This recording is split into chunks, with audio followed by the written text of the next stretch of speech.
Let me just double check on the channel, make sure that we have activity.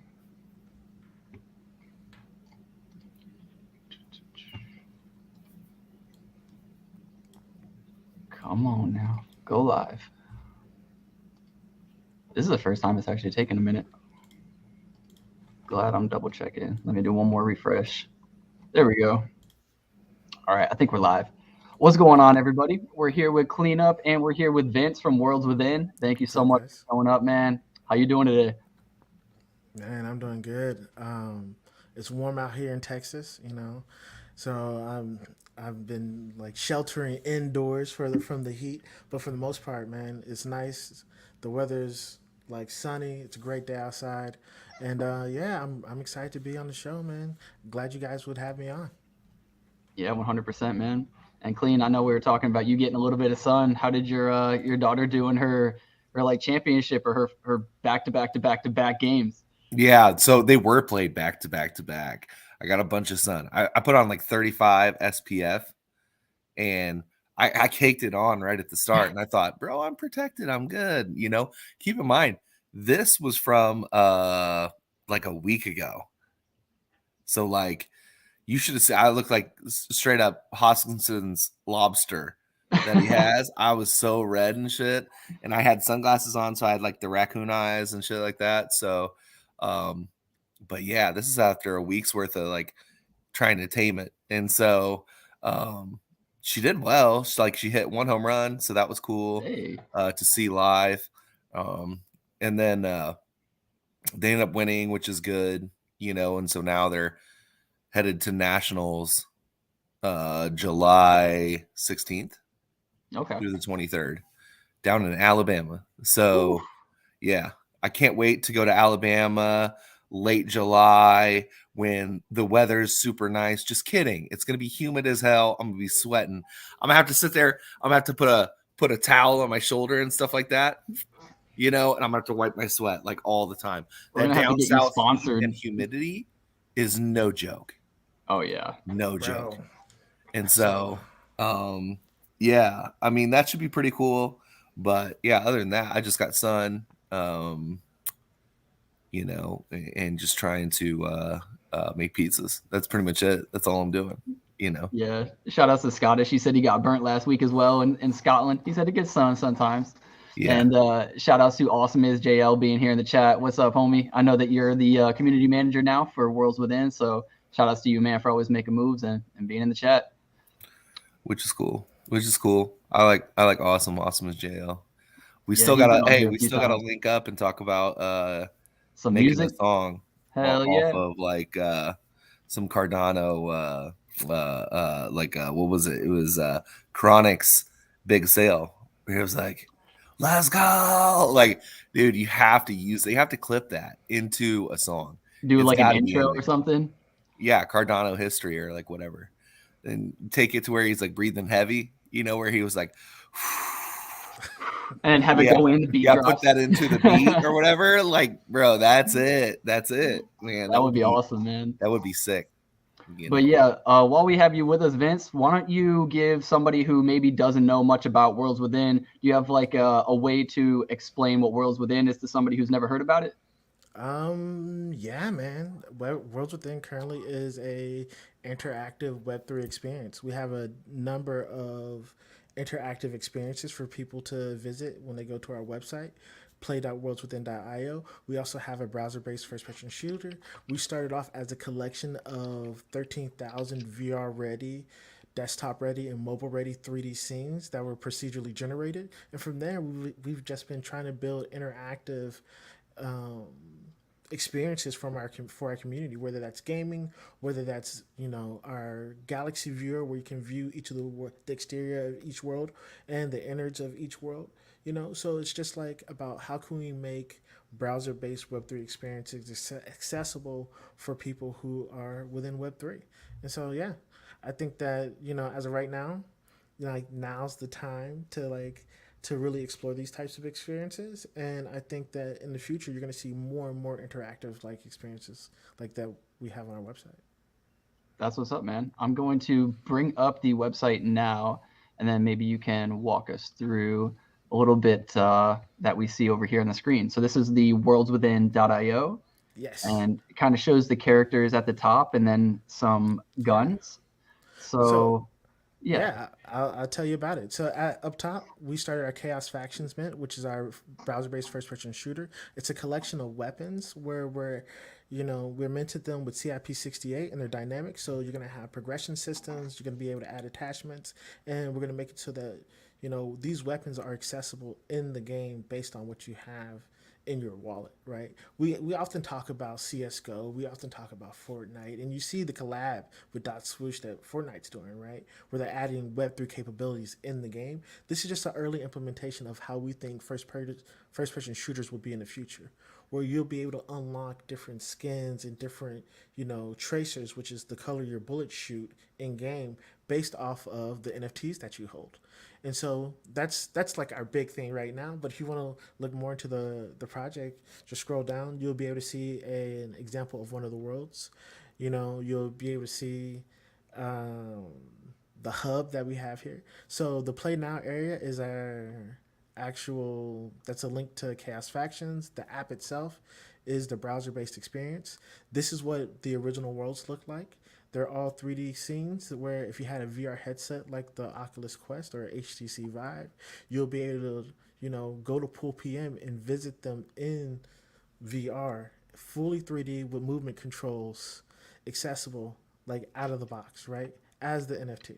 And so that's kind of what we've been building. We've just been taking the time to build experimental Web3 experiences that are immersive. yeah, you guys have a game out actually, or a beta Yes. that you can play. Is there a link on this website to that? Yeah, you know what? As a matter of fact, if you go up and go to the app section, I can show you kind of everything that we've been building. So scroll down a little bit, right there. All right, The okay. app? Click app. Yep. So this is the main portion of the app, right? You don't have to have any worlds in your wallet, but the experience is like it's a better experience if you do, of course. You want to make things that are free to play, but also you want to make it so that like if you do have the assets, it's even better. So just hit explore, and this is the experiences we have. So we have our hollow chamber, which requires a wallet, of course, but don't go there yet. Don't go there yet. Let me explain it real quick. Hollow chamber is more so like a 3D room that you can decorate and design if you have one of our assets, right? And the avatars is our PFP collection, which we designed our characters around the first person shooter for. And so the reason we made these avatars was because it was like, hey, we have this gigantic universe with these planets and these different environments. We got to have people who populate them. And then our lore is it's 5 to 6 hours of reading content of a visual novel similar to Detroit Become Human, where the decisions you make change the visual novel, right? So you got to decide on what happens in the story, and that changes the outcome. And then you have the FPS, which is Chaos Factions. And so go ahead and click there. Yep.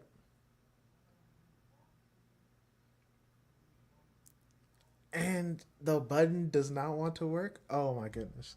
Okay, well, luckily we I have think a. that's my fault. There we go. There we go. Yeah, I had an ad blocker on. Bro, Oh, I could see the mini heart attack coming right there. I was like, oh shit. Way to go, Nick, bro. Hey, You my almost bad, man. rugged. I'm just trying not to watch ads, man. All right. so yeah, we were. Yeah, that was stressful. My bad. My bad. No worries, no worries. Yeah, this is Chaos Factions. You don't actually have to have a NFT to play or a digital asset to play. Basically, there's 3 characters unlocked. There are 3 guns that are readily available unlocked for the initial play. So if you go to the weapon selection area real quick, all the weapon designs are custom. Click submachine guns, right? Okay. So click the equipped one currently, right? So on the left side is our tracers, which is going to be your bullet color in game, right? We have a number of attachments at the top. You can add a sight, a suppressor, and a stock.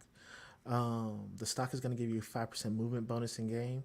Suppressors make your bullets quieter, obviously. The site's going to add a damage buff as well. Then, not only do we have our camos, which are part of our NFT series, right, for the Chaos Factions, great. So if you pick something like Digital Rain, when you when you get a digital rain camo or one of our camos, they're based on the gun type. So if you get digital rain, you get digital rain for all the SMGs that we'll add to the game. But it also means that when you go through the progression system and you're playing the game and you're getting kills and whatnot, the actual like secondary camo selection, right? To the right, you get the not only the weapon, but you unlock additional colors for that camo. Gotcha. So how do you unlock like the other ones? You have to play through the game or own an NFT? So what we're going to be doing is when we do our next update, it will be one where if you have the NFT and you're playing the game, it's going to unlock the secondary camos. And what we're doing with Team Anvil is making a system so that as you play the game, your NFTs are updated via CIP68. And that's the entire purpose, right? We're just giving you a taste of what we think future FPSs are going to be like. Okay, so is this going to be kind of similar to COD? Like, you know, you need to get your kills with this gun to unlock the Yes, camos. I absolutely. like that. That That's is good. so I like cool. that grind. I like the grind. You know, that's very good. Quick question. Sure. I own uh a couple like within worlds. One that I have is 6,500. Okay, Mm-hmm. that's my number. Um, can I play, or is there a map based on these worlds, or is it randomly generated? So the maps are actually specific FPS maps. What we realize is that a lot of the worlds to design was procedurally generated, so it doesn't make them good for first-person shooters. But what it does make them good for is that if you have a Worlds Within NFT and you look at our Planet Explorer or our Galaxy Explorer, you're going to be able to not only see the interior of the worlds, but the exterior designs of what we've been able to do within the browser, right? This is specifically because we want to literally show off our capabilities of being able to build as a team and as an indie development studio, right? And so, what I recommend is if you get a chance and you have some worlds in your wallet, just go to, play.worldswithin.io, check out the not only cast factions, but check out the Worlds Explorer. And that's going to be to the right. And so that requires a wallet, right, with NFTs in it, because you're going to see what we've been able to do as far as the graphical quality in the browser. And that's something I'm very proud of. And then Gotcha. as far as VR goes, Mm-hmm. um, how do I get that through like my Oculus like Quest 2? How does Oh, so that work? super easy. So all you have to do is, let's say you have Pool PM, right? If you have the link to your NFT, right, go to the link in your Oculus headset, click on the link, and then hit the VR button, and it works automatically. So can you use the VR right now to play the first person shooter as well? No, so the first person shooter isn't in VR; it's desktop, and we're optimizing it for mobile as of right now. We were able to do a few optimizations last week, but we're still seeing some users that are having trouble with the mobile stuff. But we're making more optimizations for people who want to use their phone to play. As of right now, our next goal for VR is really going to be sort of like our hollow chambers, right? And then making it so that people can design things in VR of that nature. But we're focused on chaos factions because in the past year or so, the term metaverse has been worn to death, dude. Everyone uses it. Facebook changes their name to Meta, and all of a sudden, everything's a metaverse. It went from being like this small niche ideal where a few people were like, having digital assets in games to being like, the metaverse is just the internet. The metaverse is abstract, right?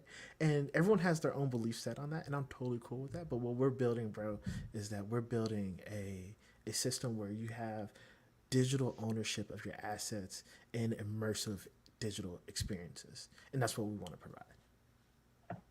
So I was actually curious. I don't know if you are able to do it while streaming, but do we want to have like a first person shooter kind of like do we want to play against each other? Yeah, send me the link, bro. We can have a match right now. Now No. I'll tell you right now, I'm fresh off a game night. So my Okay. shot is kind of crispy. Okay? We Okay. were playing last night. My shot's kind of good. And basically, The gauntlet's been thrown. Let's go. And anybody who is watching us can join us too, right? yeah, just throw the link in the chat. Awesome. All right, so I just went to the first person shooter on play.within, Yep. and then So it brings me to here. yes. So the first thing that's going to happen is going to load all the assets. But if you grab the link at the top and just put it in the chat, anyone that's at home can join. Just this, the factions.world Yep. within. Gotcha. And I'll walk you through how to create a match. All right, yo, JL's pulling up. Let's go. Oh man, it's gonna be exciting. I haven't played a first-person shooter in a while, but that is no Johns. I am winning this. You know, we get very competitive about these matches. You know, I'm just warning you right now. Like we take it very seriously. I told JL the one that we had last night we weren't going to take too serious, but oh yeah. So what I recommend is this, right? Before you create the match, because what's going to happen is anyone's going to be able to join. Don't exit. Don't exit. Don't exit. Okay. Just okay. bottom right, leave match. Okay. So select your weapon. To me, the Scorpion's a good weapon, right? Is that the submachine? Yeah. Yeah. It's a solid weapon. Or you can switch to the AXR. It's a solid weapon as well. Rail rifle. So those are locked because they're a part of our NFT collection. Okay.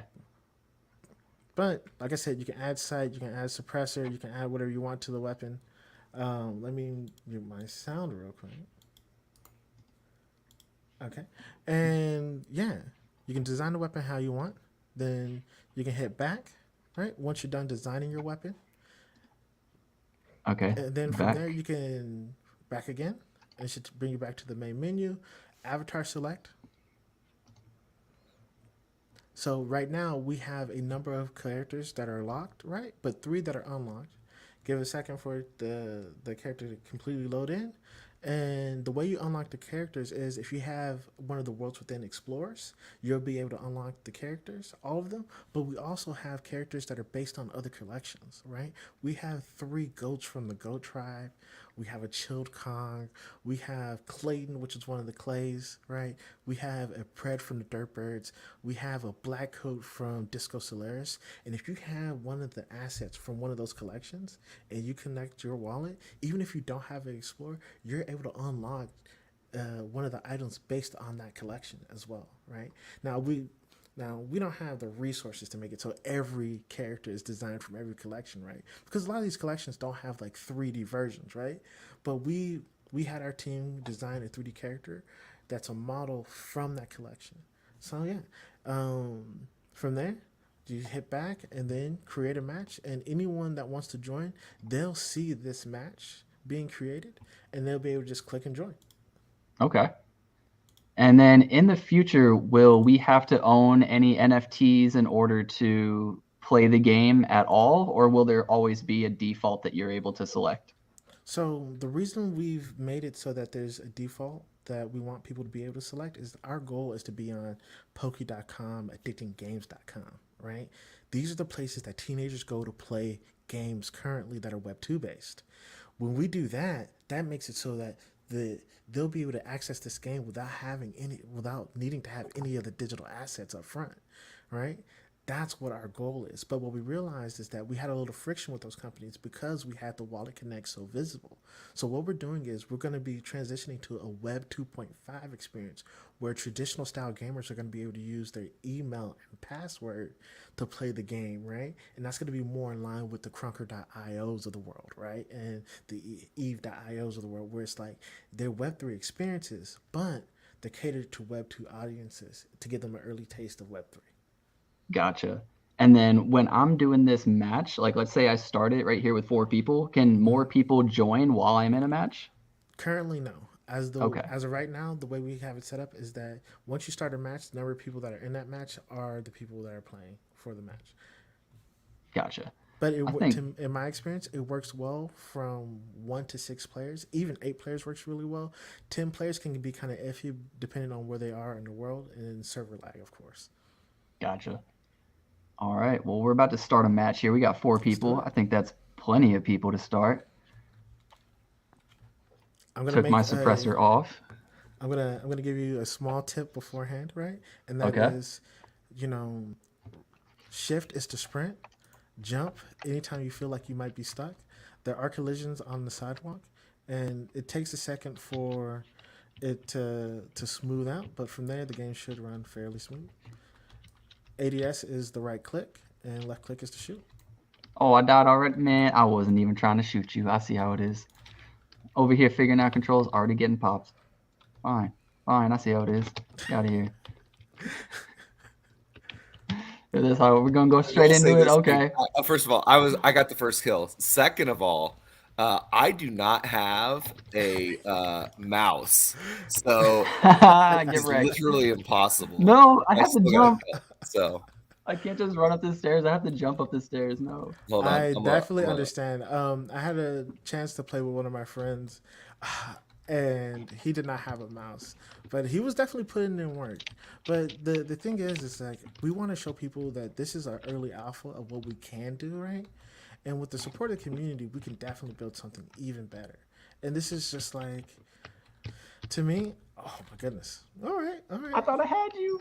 You're close, man. You're very close. Like I said, I've been practicing, bro. I've had like full nights of experience to play.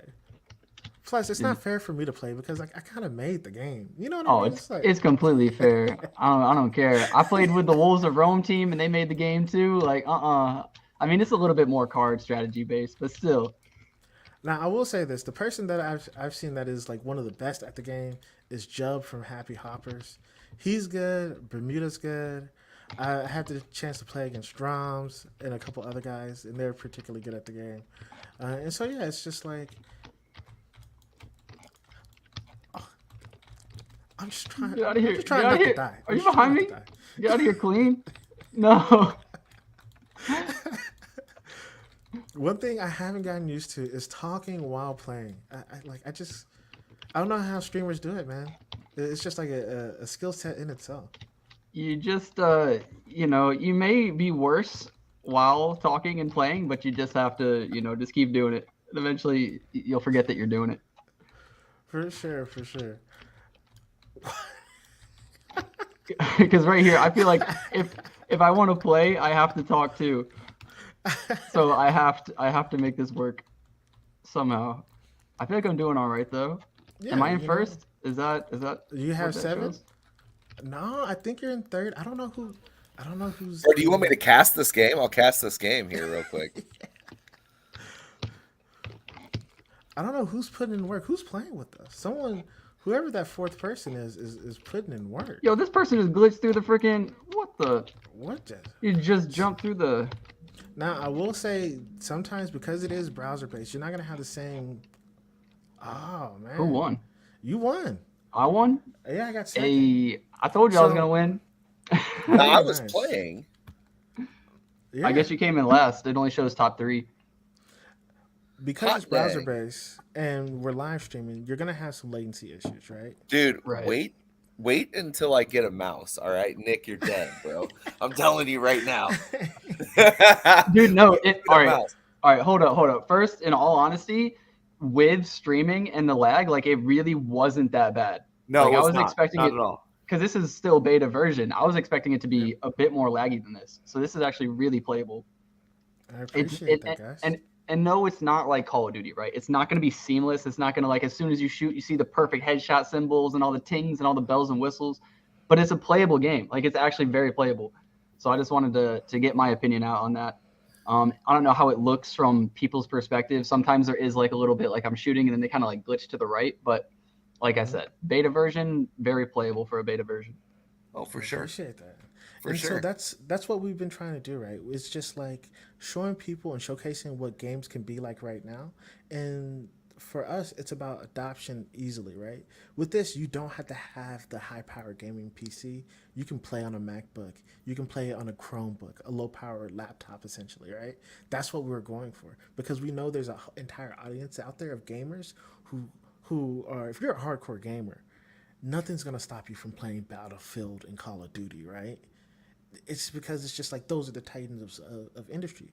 But there is an entire marketplace of guys who are playing browser based games because they can't run the latest graphics or they don't have the latest GPU. And this is who this is catered for. That's true. And if you put up a prize, I mean, people are going to play for their prizes. Like you can't play Call of Duty and get an Oh yeah. NFT or get some Cardano for winning. You just get a pat on the back and, if anything, if you're good at Call of Duty, you just get called a loser. Freaking try hard. I bet you're in your parents' basement playing for 8 hours a day. Get no bitch Oh, inside you're in your math. grandma and grandpa's basement, Mookie fragging all day. What are you doing? Right? Like here, it's just like, oh, congrats, man. You won like, a world within or something. And it's like an Yeah. accomplishment. You actually feel good about being good at something. But that's why the progression system's so important, right? Imagine, having that dynamic NFT that has in like it improves the weapon over time based on you playing the game, right? In my mind, I think that's the ultimate, where it's like not only can you have rare items, right? But imagine, in CS:GO, people, there's a sniper that sold for like 200,000 recently in CS:GO, right? Because of the camo. But the thing I want to mention is this is like, but now with dynamic NFTs, we can make it so that you unlock different textures and styles of camos based on your progression in game, even if the item you have is already rare, right? So it adds an additional component to it that I can't wait to see how this like develops on Cardano, where you're having dynamic gaming NFTs now. It's like a whole different perspective from what you can do with a gaming NFT, and that's where I'm like super stoked about it. Okay, so I'm trying to buy from the Chaos factions. What do I have to hold? Okay, so you don't have to hold anything, and if you get the server disconnected, all you have to do is refresh, right? But the to purchase a Chaos Factions NFT, you don't have to have anything. But if you were there for our staking event, right? If you had a Worlds Within NFT and you staked, you Yes. received a Chaos Factions crate, which gets you 25 ADA off of the actual Chaos Factions mint. But our community kind of knows that, and so the price of Chaos Factions crates are kind of about the same as the discount that you receive for having one, right? But it was just for people who were staking and really focused in on our early game nights. What we did was we practiced like playing with our community members in Discord, and we were like, "Hey guys, like we're gonna open up staking, stake your worlds for 30 days, and you'll be able to get these crates. And with these crates, you're gonna get a discount on the Chaos Factions mint. From there, you don't have to have any special NFT, but if you don't have the crate, you got to pay full price. So the crate gets you a discount, but currently crates aren't cheap. But at the time, they were kind of free. Yeah. Okay. So in one wallet, I had my Worlds Within, Hmm. and it was just kind of chilling there. I need to be more active in Discord. I know I say this because I have like hundreds of Discords and stuff like that. So now it's like, well, okay, so I understand. I understand. I'm So this is what I wondering. recommend. This is what I recommend, right? I recommend if you can, because the staking period has ended, right? And like we're gonna be starting our next couple initiatives soon. I recommend, you know, if you're interested in supporting this type of technology, and this is what you're looking for, right? You want an early taste of what gaming is going to be like in the future. The Chaos Factions, man, is it, bro? Like, we have the full support of the Anvil team with us. We're building with trusted people. The proof is in the pudding, bro. Like, interactive experiences, and that's what we're going for. And with all of our projects, I can't say, you know, so I can't promise that our assets are going to shoot through the roof or anything like that. But what I can guarantee is that each time we're going to deliver something that's unique and it's fun to play, right? And that's like my thing, right? I know a lot of PFP projects they have like a ton of the hype and stuff, but for us it's about consistency and delivery. So, um, which is awesome. I do like that. That is, it seems like super cool. These crates, you get to unlock them for So skins. so what happens is these crates get you a discount on minting the Chaos Factions NFT. Okay. But the discount that you're going to receive is about the same price as the crate right now. So before we gave these crates out, just for the transaction price to give them out, right? But you had to stake your worlds within NFT. So people who staked them, they got their crates. But the people who didn't stake them didn't receive the crates. Gotcha. Gotcha. Yeah. But if you don't have a crate, you got to pay full price, which is 125 ADA. Which So let's is see. Are there chaos factions already out? Yes. And with the Chaos Factions, what we did is this, right? There, there are three NFTs in each mint, right? So you could possibly get a camo, you can get a weapon, or you can get an attachment. And that image is going to load. It just takes a second, and you might have to refresh. JPEG can be kind of weird with us at times.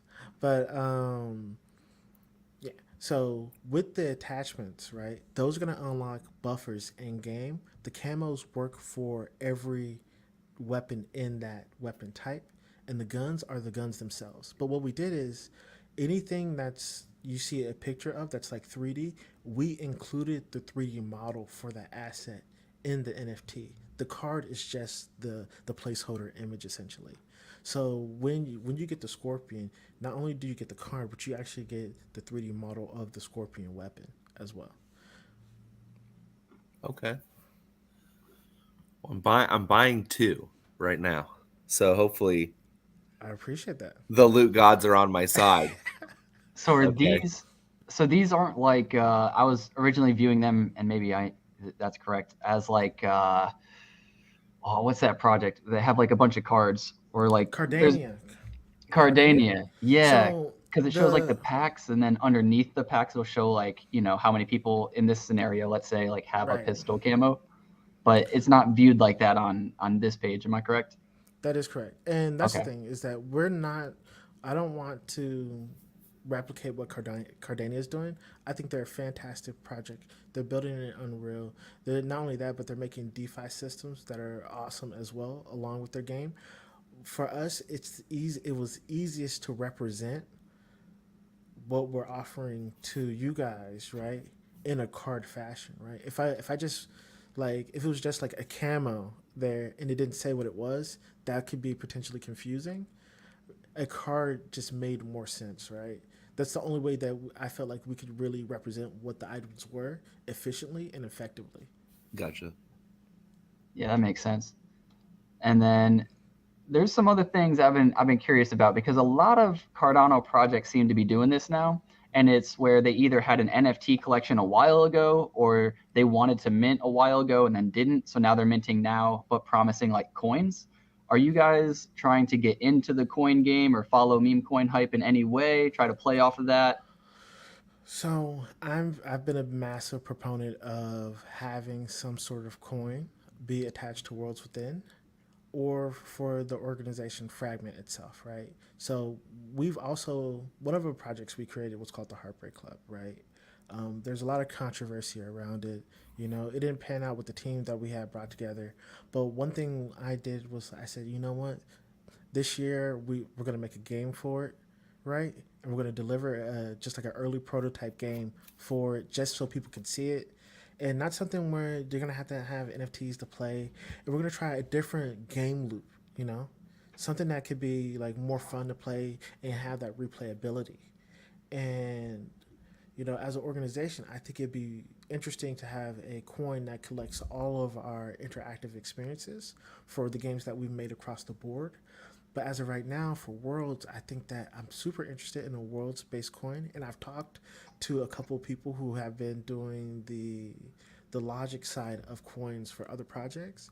But it's just making sure that we're in the right situation, making sure that legally we're on the right side of the law. I don't want to risk my community or the project on being in a rush to do things. That's why we take a more methodical approach, and that means it's slower, but it's more consistent over time. Right. All Okay. right. Can I reveal what I got? Yes. Yeah. Tell me. Okay. I got a Scorpion, Nice. which is Okay. good. Okay. I got the SMG Tracer to go along with that. Nice. I got the AR Suppressor. Nice. Okay. Uh, So I'm gonna tell you this, right? Like, I'm gonna give you guys some alpha. The way that we set it up is so that we still want the game to be balanced, right? So the things that gamers use the most are going to be the more generalized items, right? So you gotta think, what when you're playing Call of Duty, what are the things that gets the least amount of use, right? But the some of the most popular YouTubers use, right? In CS:GO, that happens to be knives, right? They all search for knives because it's something that everyone has, right? But it's one of those things where it's just like a style thing, right? Right. But you're also going to want to look for stuff, in my opinion, that has progression attached to it. That's why a tracer is good, because a tracer, right, on that left side, when you play the game, depending on what happens, right, you're going to be able to unlock the different tracer colorways for that entire sector, right?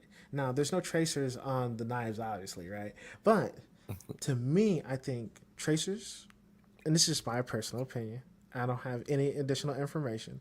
Tracers and rare weapons are what you're going to be looking for, right? What gets the least amount of use in a first person shooter, right?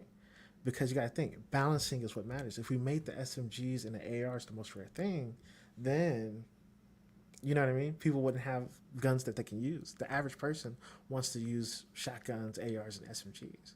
So Right. that's my alpha, right? That I'll tell you guys, right? Think about FaZe Clan, like what do they use? Think about like the guys that run around the map, rushing the map, and that type of stuff.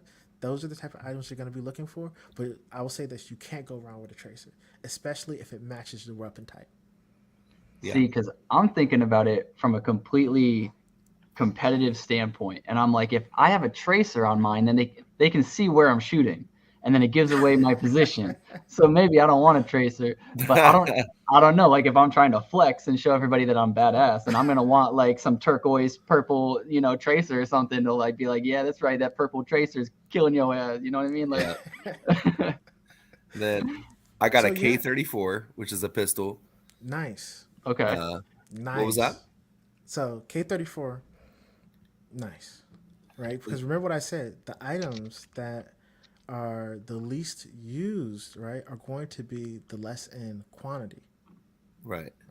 So And then most people are I got a AR tracer, very nice. You might have to and pick up then the AR, man. the JL26. Oh, well, you have an AR, so yeah, you're set, bro. You're set. I am. Yeah, you got SMG where tracer plus an where SMG. where Then are you you got finding these? he opened a pack, man. I minted it. Yeah. Oh, you just minted it. Yeah, I Because I was minted gonna say two of them. nobody's even selling these. Like, where are you getting these? I Okay, minted okay, two of them, bro. okay. And that's the thing is like our next update is going to be the the one that really pieces everything together, and that's why we're working with Team Anvil, man. Right? They're like working with Cash has been a pleasure this year. He's really just been receptive to the vision, and that's because those guys have been working with Virtua, and so their propensity to make to be a part of gaming based projects is top notch. Yeah. And so yeah, man, if you're I'm stoked for about the weapons that you got. Definitely excited about the tracers. To me, I think tracers and camos are the best because of the progressions. Okay. So And I'm so, thinking, wait, so I got a JL. Was that a shout out to AwesomeisJayell? It was. He was one of the first Okay. persons. So Jail, definitely one of my good friends. He was one of the first person that I met where I was like, you know what, bro, check out this game. Let me know what you think. And so he's been a part of the process this entire time. It made sense to bring him on to the squad. And that's the thing is like we have a number of like items that are odes to other collections, right? I didn't even mention this. Like if you have Angel Baby Hit Squad, right? If you have one of their Demon Baby Hit Squad NFTs currently or Yeah. digital assets, you can unlock that camo on specific weapons in game right now, right? Okay. And So I I it's like I still that. have a whitelist. I still have the whitelist demon. I still got one too. so you might actually have to get the demon itself, right? Okay. Okay. And then you'll be able to Okay. unlock the Angel Baby Head Squad like camo that we put in game. And to me, it's one of the best camos we made. It has like a lot of, you know, it's like Greek or Romic style texture on it. It's very nice. Nice. So how do I get the avatars? So if you have one of our explorers, right? But I'm sure like And Nick, you have a clay, man, so you can play as the clay currently, right? But with an explorer, it unlocks all the avatars in the game, right? Oh, okay. Just one? Just, all you need is one to unlock all the avatars in game, Dude, right? that's a steal for 8 ADA right now. That's less than $1, nearly. Well, You know what I mean? It's like $2. I'm very hold on. And it's under the avatars? The Explorer. explorers. And Explorers, so yeah. what the Okay, sorry. explorers are doing is like we created these as like the characters to populate the worlds within the universe, right? And each character has an alias or reference character that goes back to our visual novel that we created. So if you take the time to read our visual novel and learn about these characters and their backstory and like the planets that they come from and whatnot, you get insight on each individual character and like what they've kind of been through. And yeah, man, I just like it's really having the this is the best way I can explain it, right? Like being on Cardano has given me the opportunity to express myself in a creative manner, unlike any other medium, right? And so, given that opportunity, right, I immersive worlds, right, to exploring different planets, to being able to design an entire universe and fill them with like massive amounts of world building and then telling these stories of these characters, right? And then giving you a place to play as those characters in a battle like arena with some of my favorite other projects. Like it's like every teenager's dream, you know? And I've had the opportunity to kind of build that on Cardano. Nice. And what's so cool to me too is like literally you could buy this for like $2, right? And it unlocks all of the skins in your entire game. And Yes. I just started playing again this game, Clash of Clans, because my brother got me back into it. And I'm looking and they do some update and it's like, oh, for just $100, you could get like 5,000 gems. And I'm just like, what? That is so much. But right here, it's like $2. Not only is it just $2, you could hold on to it. When the game becomes more popular, you could even make money on your purchase that unlocks you in-game things. Like there's so much potential here. I know that it's just a beta, and I know people watching are probably just like, well, nobody's gonna play the game, if they're that pessimist, right? Mm-hmm. And then because people don't want to put their money somewhere where it's not proven, so they have these pessimistic views to protect themselves, right? And I agree with those for the most part because I'm very similar, but the potential is so large here, and I think that's one of the coolest parts too, because like you said, it allows you to be creative. And now that people are holding on to these assets and give themselves in-game assets, you can get even more creative with how you want to reward the people for playing. And I think that Absolutely. is untapped as well. Like there is so much. Yeah, so that's why I feel like the next level of gaming NFTs is the dynamic NFT, right? So it's like with the way that we set up the weapons is that you have the attachment, right? But the attachment isn't what becomes that's the attachment isn't what's getting upgraded. It's the actual weapon itself. So you have the JL-26 or the K-34, right? And those weapons are literally getting upgraded over time based on you playing the game, right? And that makes the weapon itself, in my opinion, more valuable to someone else because that means if someone has a digital camo or a specific tracer, right? The tracer stay the same on the marketplace, but the weapon has the items for that tracer unlocked on it specifically. So it's like, what are you gonna want? Are you gonna want one of the weapons that has all the customizations automatically unlocked, or are you gonna want one where you're gonna have the opportunity to unlock those customizations yourself? And And to that me, I brings think that's major. there's so much. You're getting my head thinking so much. And I know before we even went live, you were talking about the SEC and how this is like a really good opportunity for us to talk Yes. about the laws, and actually solidify what is to come in the future. And we can definitely get back on that topic because I wanted to go down that rabbit hole with you. But I love it because it's like if you give something to your gamer, right, to your customer, I'm wondering how will they view that as a taxable thing? Because right now, companies, when you invest into them, they can choose to give you a dividend or not, but you're taxed on those dividends. So how would it be viewed if you were given, like a Fortnite skin for playing season 3, or one of these Nike swooshes that they're coming out with, right? Like, Yeah. how is that going to be taxed? And none of us know. And we're all in this, like, some of us are in a very worried stage of this. Some of us are in an excited stage of this. but they're all emotions that we're going to have to go through until it's solidified. And For it sure. just, there's so much to come. We don't even know where it could go. I don't think it's going to go anywhere because, like we were talking about, the US wants to make their money on what we're making our money on. And it's not just the US, I'm sure it's the UK and Africa and all the other countries. Obviously, they want their money, they want their taxes, whatever it may be. They're not going to get rid of these things. If they see that people are spending money on them, they're not going to tell you no. They're just going to find a way that they can get their cut. So Absolutely, I definitely agree with you, man. Like when you have the conversation of the SEC, I look at it like this, right? Everyone has been calling Web3 the Wild West. Oh, it's the Wild West. That's like their go to phrase to make it sound bad. Oh, it's the Wild That's West. so What are wild. people gonna do? It's unregulated. You don't want to be involved in it. But it's like the SEC cases really give the opportunity to set some ground rules, right? And be like, hey guys, like as from a think about the government as an entity, they get to say like this is what we're looking for, right? Like these are the rules, and from there, once you have a rule set, it's easy to be as a project or a company be like, hey, these are the rules that you guys set. We're clearly we're clearly like following the rules that are being defined currently, right?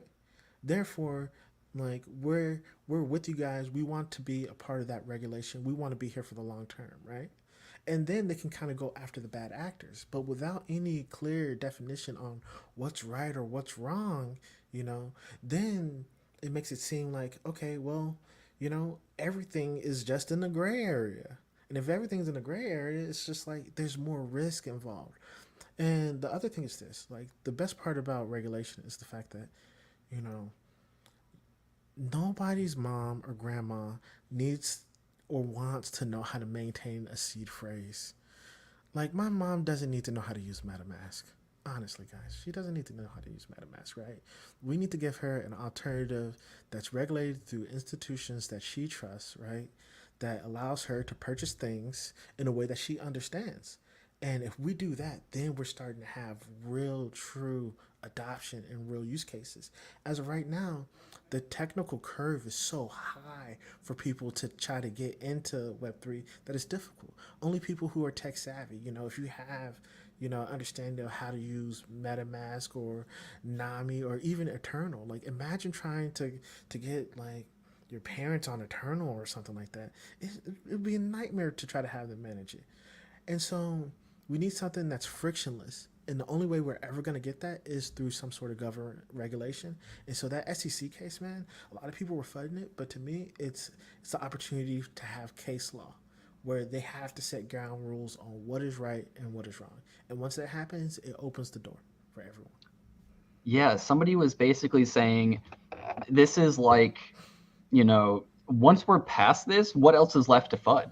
You know what I mean? Like this is us bringing up the trauma, if you will, of somebody who's gone through some trauma. They suppress it, right? They become a different person. But now we're dealing with the trauma, and the fact that we brought it up, the whole world's like, oh my god, we brought it up, right? And so they're panicking. But now, the SEC with Binance released like an article saying they're not going to actually freeze all assets or something like that temporarily, under the guidelines that they aren't allowed to move that money somewhere else, or they can manage it in some way. I didn't read the full article. I don't understand it all, but basically they're allowed to continue to trade while it's under investigation. And now you can see Bitcoin up today, like $2,000 Bitcoin's up in a day. Like it's ridiculous. Now that these things are finally going to be in our past, you know how massive the bull run could be? And the thing with stocks too, I'm going off on tangent and I don't even care. When with stocks, when they go down, it's because people are uncertain. The feds, they could say horrible news. But if that is solidified and we now know where we're going, markets go up because we know what to expect. It's the uncertainty that really freaks people out. The negatives could even be positives if they're just set in stone and we know the guidelines to go around. So I think as long as we can figure out what is taxable, what is not taxable, what is the percentage of tax, whatever, as long as we get a clear answer, things are going to look great. I agree. And that's why I'm excited, right? That's why this is the most important time to be here.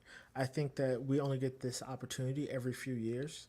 Last time this opportunity was around was in 2018, early 2019, right? Don't get me wrong, there was an opportunity March 2020, but that's because of COVID. Like I'm not that's like a once in a lifetime type event, right? So excluding once in a lifetime types of events, then now is really the time where guys like yourself who are here day in and day out building in the bear market, you guys are the people that, like I was telling you earlier, everyone's going to be looking towards you guys to help them lead the way. You are going to be the knowledge base that they go to because you're being proactive now when it's at the least popular it's ever been, right? You look at like the charts for Google Analytics for Cardano right now. It hasn't been this unpopular since 2019. But what does that mean? It means that there's an opportunity here. You guys are taking advantage of it, and that's a plus in your book. But also, you're speaking to real projects and real builders in the space, and so yeah, man, I think you guys are doing a fantastic job. Also, I think that as long as you're able to continue building in this bear market, the rewards that you're going to be able to benefit from once the bull run gets here are going to be massive. Yeah, I appreciate that too, man. I mean, one of the coolest things, and this is basically, I don't even know if there's another space like this. Like you are able to speak to the project founders as almost anybody. Like I'm just a regular guy, and here I am speaking with you.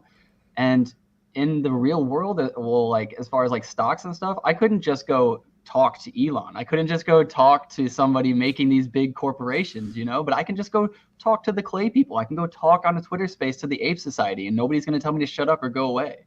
Like that's amazing. I can actually speak with the founders and ask questions that I want answered. And if they answer them the way I personally like, then I can feel good about my investment. And no other place in the world can you do that. I agree with you, but that's why you got to have real decentralization, right? It gives the opportunity for like projects and builders and communities to work together, right? And they say with Web3 gaming, the the take on how much games have to charge their customers can be less because the customers are involved in the project itself. They're involved in the direction in which the project goes, which is unlike a lot of the traditional style games. You look at something like Call of Duty and you think about the entire like infinite warfare arc, right? Where they added advanced movements and running on walls and that type of stuff, right?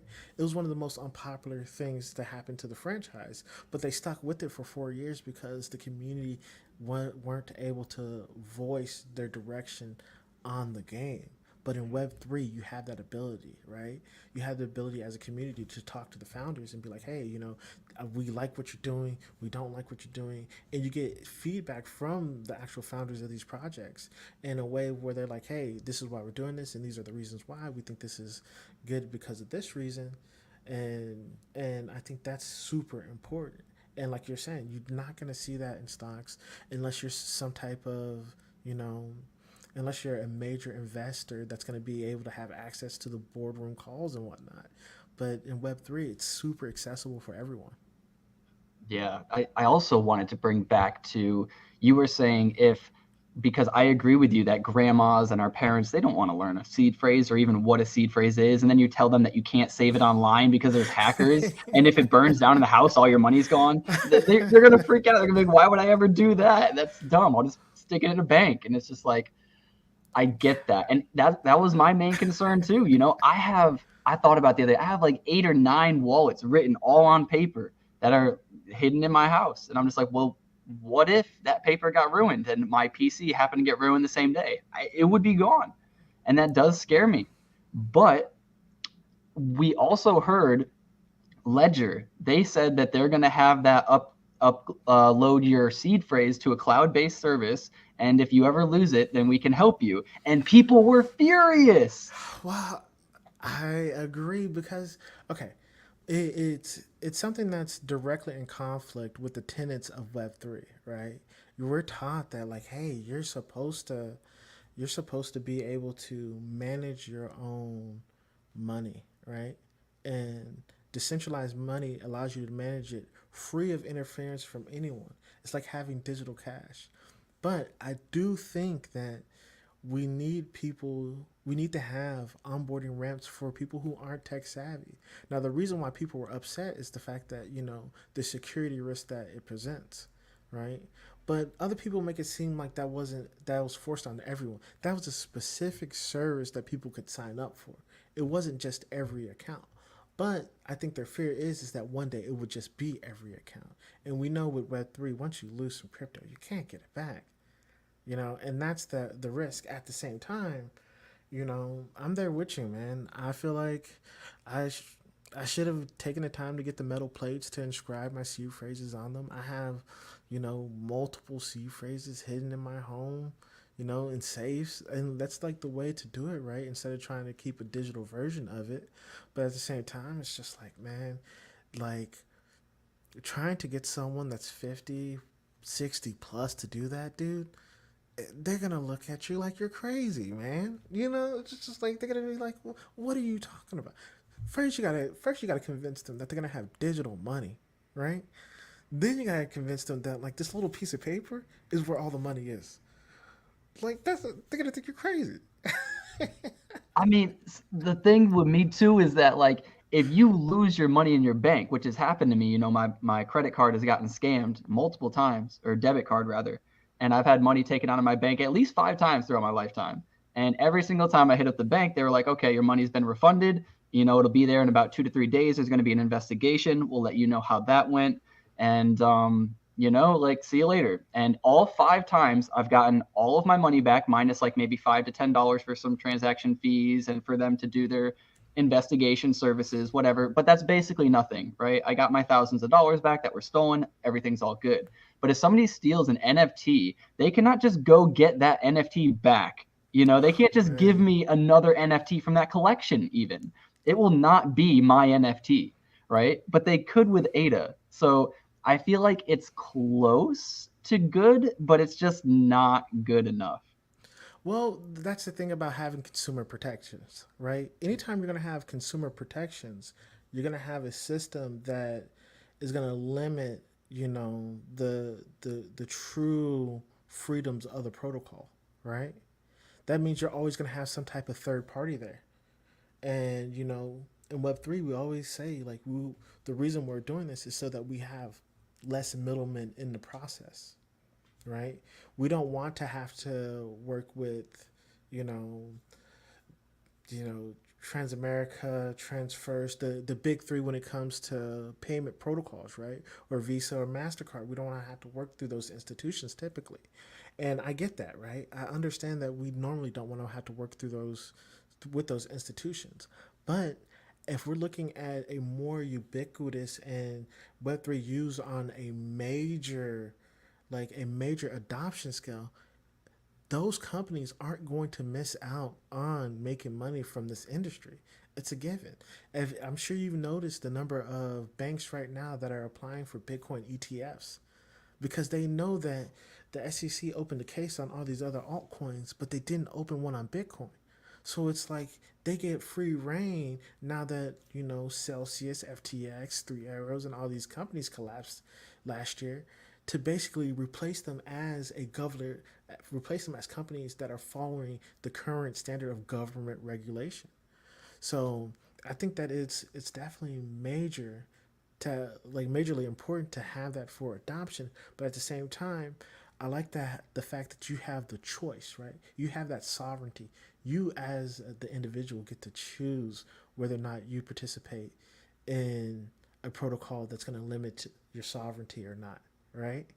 That's your choice that you get to make. And for me, the choice I would make for people that are my parents' age and up, I would say like, hey, go ahead, get the ledger with the password seed phrase recovery. Why not?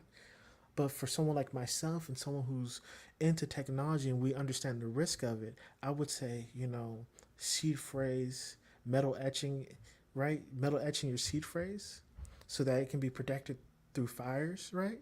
Is the way to go. Yeah, I'm still nervous though. If I uploaded it to cloud and then it somehow got hacked through an exploit, I would imagine if it was at least only ADA or Bitcoin, I would imagine they would try to give it back to me in some way to honor their system and to keep their customers. And I do imagine that that would happen. But if it did take an NFT, I don't know how they would react with that. And I that's what don't I'm think curious about. that's the thing. I wouldn't recommend. Well, that's the thing is like normally we say like you should be using your hardware wallet for long term storage, right? Or you should be using a cold wallet for long term storage. As of right now, I just can't think of a way in which I would be comfortable personally putting my seed phrase into a cloud based system. I personally couldn't see myself doing it, right? Whereas I use Web3 applications all the time. But that's because you got to understand, like, I'm the type of person where I'm using YubiKeys keys to unlock my computer in the first place, right? Like, I have the instinctive paranoia that comes with wanting to make sure that my computers are secure, wanting to make sure that my passwords are secure, using YubiKeys keys and Google keys to unlock specific applications on my desktop and on my laptops, right? Because that's how much I'm into the tech. But for your average person, that's too much for them. They don't want to have to carry around a USB drive everywhere with them to unlock a computer like it's their car, you know? And so I just think that, we got to have a mixed set of solutions for people who are, the average consumer and people who are, you know, the hardcore user essentially, right? It's the same thing with video games.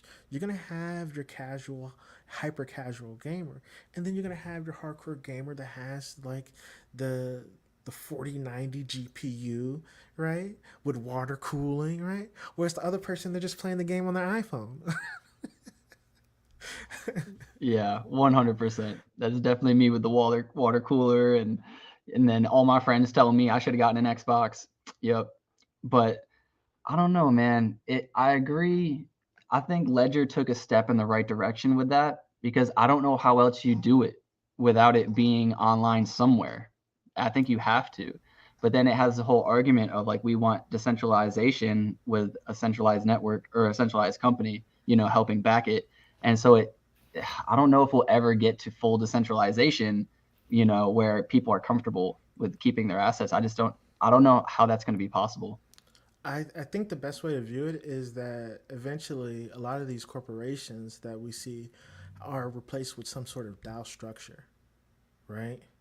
DAO structure where it's like, hey, the community runs this application and not just some corporate entity, right? As of right now, we're still on the cusp of early DAOs.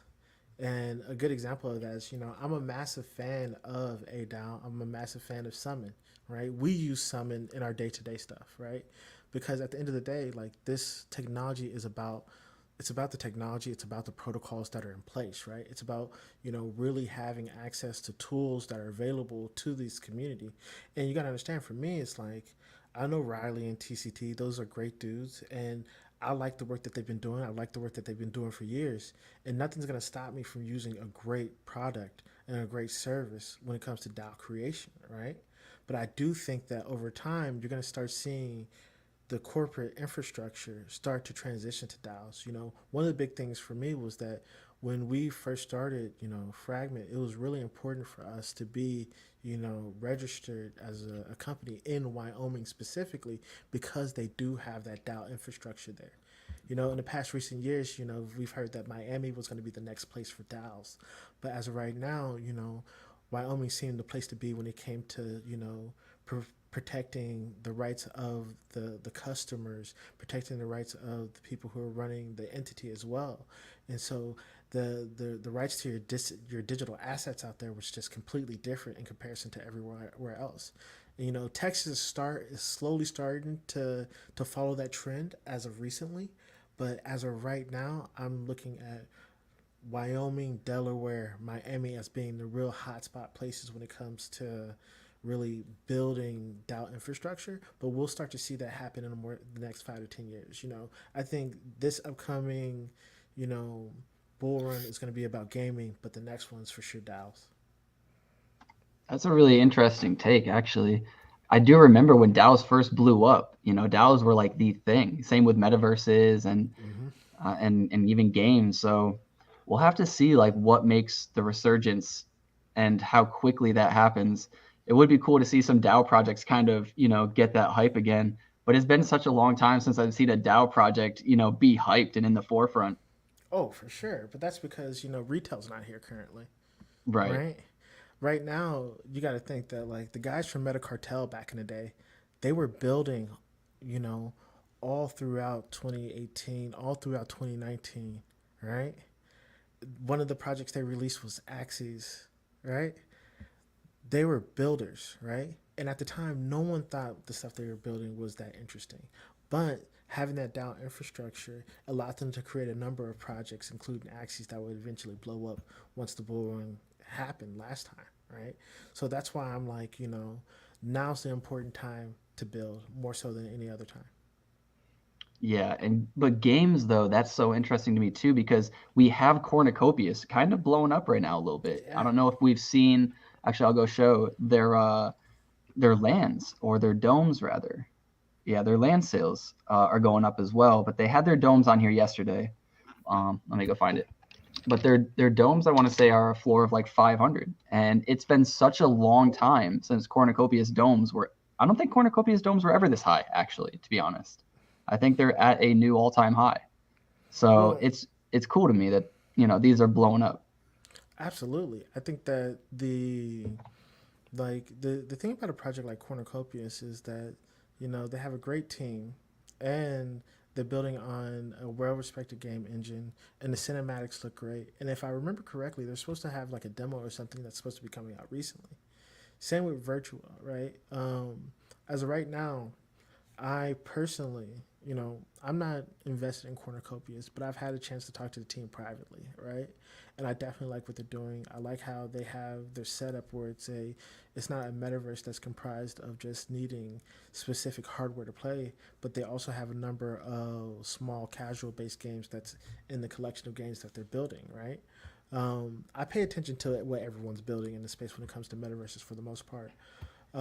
I definitely think what they have is interesting, and I can't wait to see it. Uh, I'll say this is that during that wait time, it's good to be able to play other games currently. Have you guys checked out Splash.app yet? Splash.app. Let me check this out. Splash.app. Sounds somewhat familiar. I've Uh, been I've been Right. buying more loot from the Chaos factions. So I finally got an AR camo, which is good. Nice. Yeah, which I'm So pretty pleased here, about. I'm I'm very big uh, on ARs. I'm gonna go ahead and send you. So it's actually Splash. So it's app.splash.club.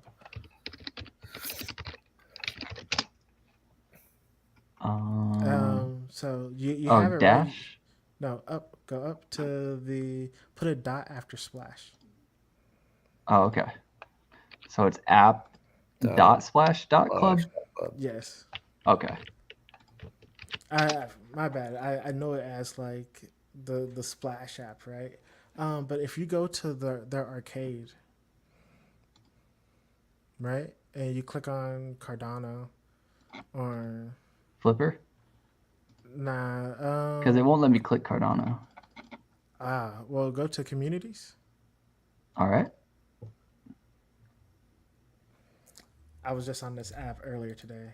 There it is. Okay. So basically, what they're doing is I don't know if you guys have checked out fractal.is or ls just yet, but this is one of the first hubs for Cardano gaming in particular. And what they're doing is they're creating a website with games that have either demos or content out that is easily accessible as of right now today. So if you're looking for the games that are out there, right, and you're looking to find out like who's been making what, this is the place to be essentially. Like I think this is the early like fractal.is that we'll be end up seeing. No, this is awesome. I didn't know there was something like this. Okay. This is very helpful because even I was like not sure about which games actually had betas and demos out. Yeah, this is like that's why I'm like this is the the website for Cardano gaming as of right now. I think that a lot of the gaming communities are slowly starting to form, like the Cardano Gamers Club, right? And they're going to be building over time.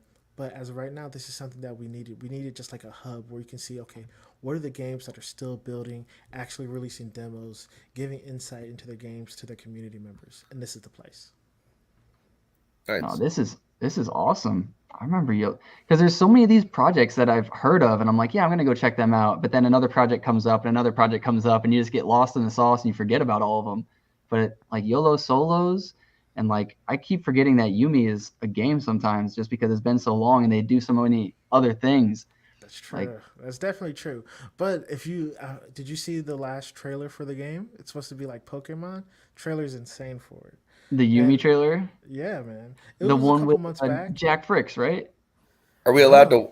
No, No. let's not talk about Jack Fricks, okay? It's a sore subject. All How right. many you how don't many like stick stick fricks did you fricks? buy? How many Two stick fricks did you billion. buy? You bought stick fricks? Oh man, I did How not many get it. stick fricks did you get, bro? I No, did but not get any stick fricks. Like,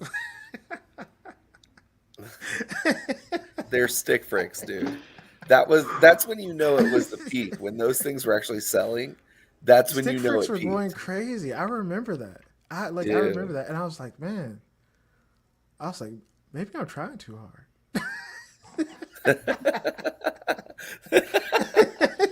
Oh man. What? What's up, Stop. dude? What's up, June? No, yeah, I remember stick fricks, man, because it was around that time where YouTubers were trying to come out with mints and they were doing like okay. Some of them were doing pretty decent. And I was like, man, Jack Fricks, he's like really popular in the Cardano community. He's doing like this joke of a mint. Like it'll probably do pretty well. And I was like, all right, I'm gonna buy like 10 of them. It was like my second big play in my mind. I was like, I'm gonna be a big boy. I'm gonna do a big play. I'm gonna Here it flip a is. bunch of these. I'm gonna join the community. And then the mint like got delayed and there was like some things wrong with it and like something happened and I was like, I don't know about this anymore. And then a lot of people were like clowning on it and like saying that the artwork sucked and I was like, yeah, he just lost all of his hype off of like a delayed mint. And I was like, Right. all right, I can't buy it. And then it That's just it. downhill all from one delayed mint. That's it. That happens, man. You know, Now the he just internet has fickle customers sometimes, man. But at the same time, like recently, I've noticed he's been promoting like not even like Cardano based stuff or Web3 based stuff, no, he's and out. He's out of Cardano. mm, Is he? He's not fully out of Cardano You though. I've know, seen he he some. announced is. it.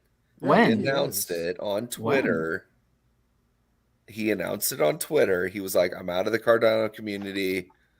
I'll never Peace out, explain. y'all. I'm on to bigger things. He said, I Okay. still hold Cardano. I still love Cardano or whatever. I'm just done with it. Yeah, Was I that remember after the that. whole Yumi thing?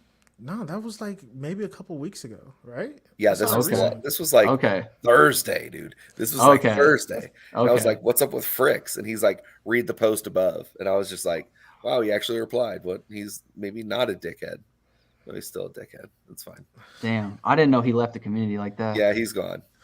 Damn. Oh And man, what's the point of being doxxed if you're gonna make a project leave and then nothing can happen to you? I don't understand. I I don't know. think that the criteria that we place on certain projects, bro, it's like certain projects are given free leeway to do whatever, right? And they can do no wrong because the number goes up, right? Whereas Right. other projects, you're expected to actually create and build some sort of utility. And I'm not saying that's right or wrong. I just think that like the stronger your marketing is, the less you have to do as a project in totality, right? If you can generate that hype and you can generate that that initial burst of getting people to onboard, right? Then you don't have to really build a lot of stuff. Like there's a number of projects where like their key factor is the fact that they've been able to onboard so many people from other communities onto Cardano. But then you know what? One of my favorite projects to talk about is Boss Cats because it's like Boss Cats came out from nowhere, right?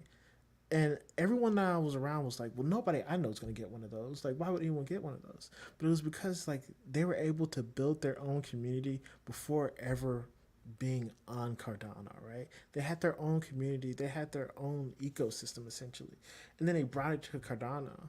And I think for projects, that's super interesting. I think that we'll eventually see something similar with the gaming projects, where it's like projects that are delivering actual games and utilities, they're going to end up onboarding people outside of Cardano and having their own ecosystem, and then that ecosystem eventually joining Cardano.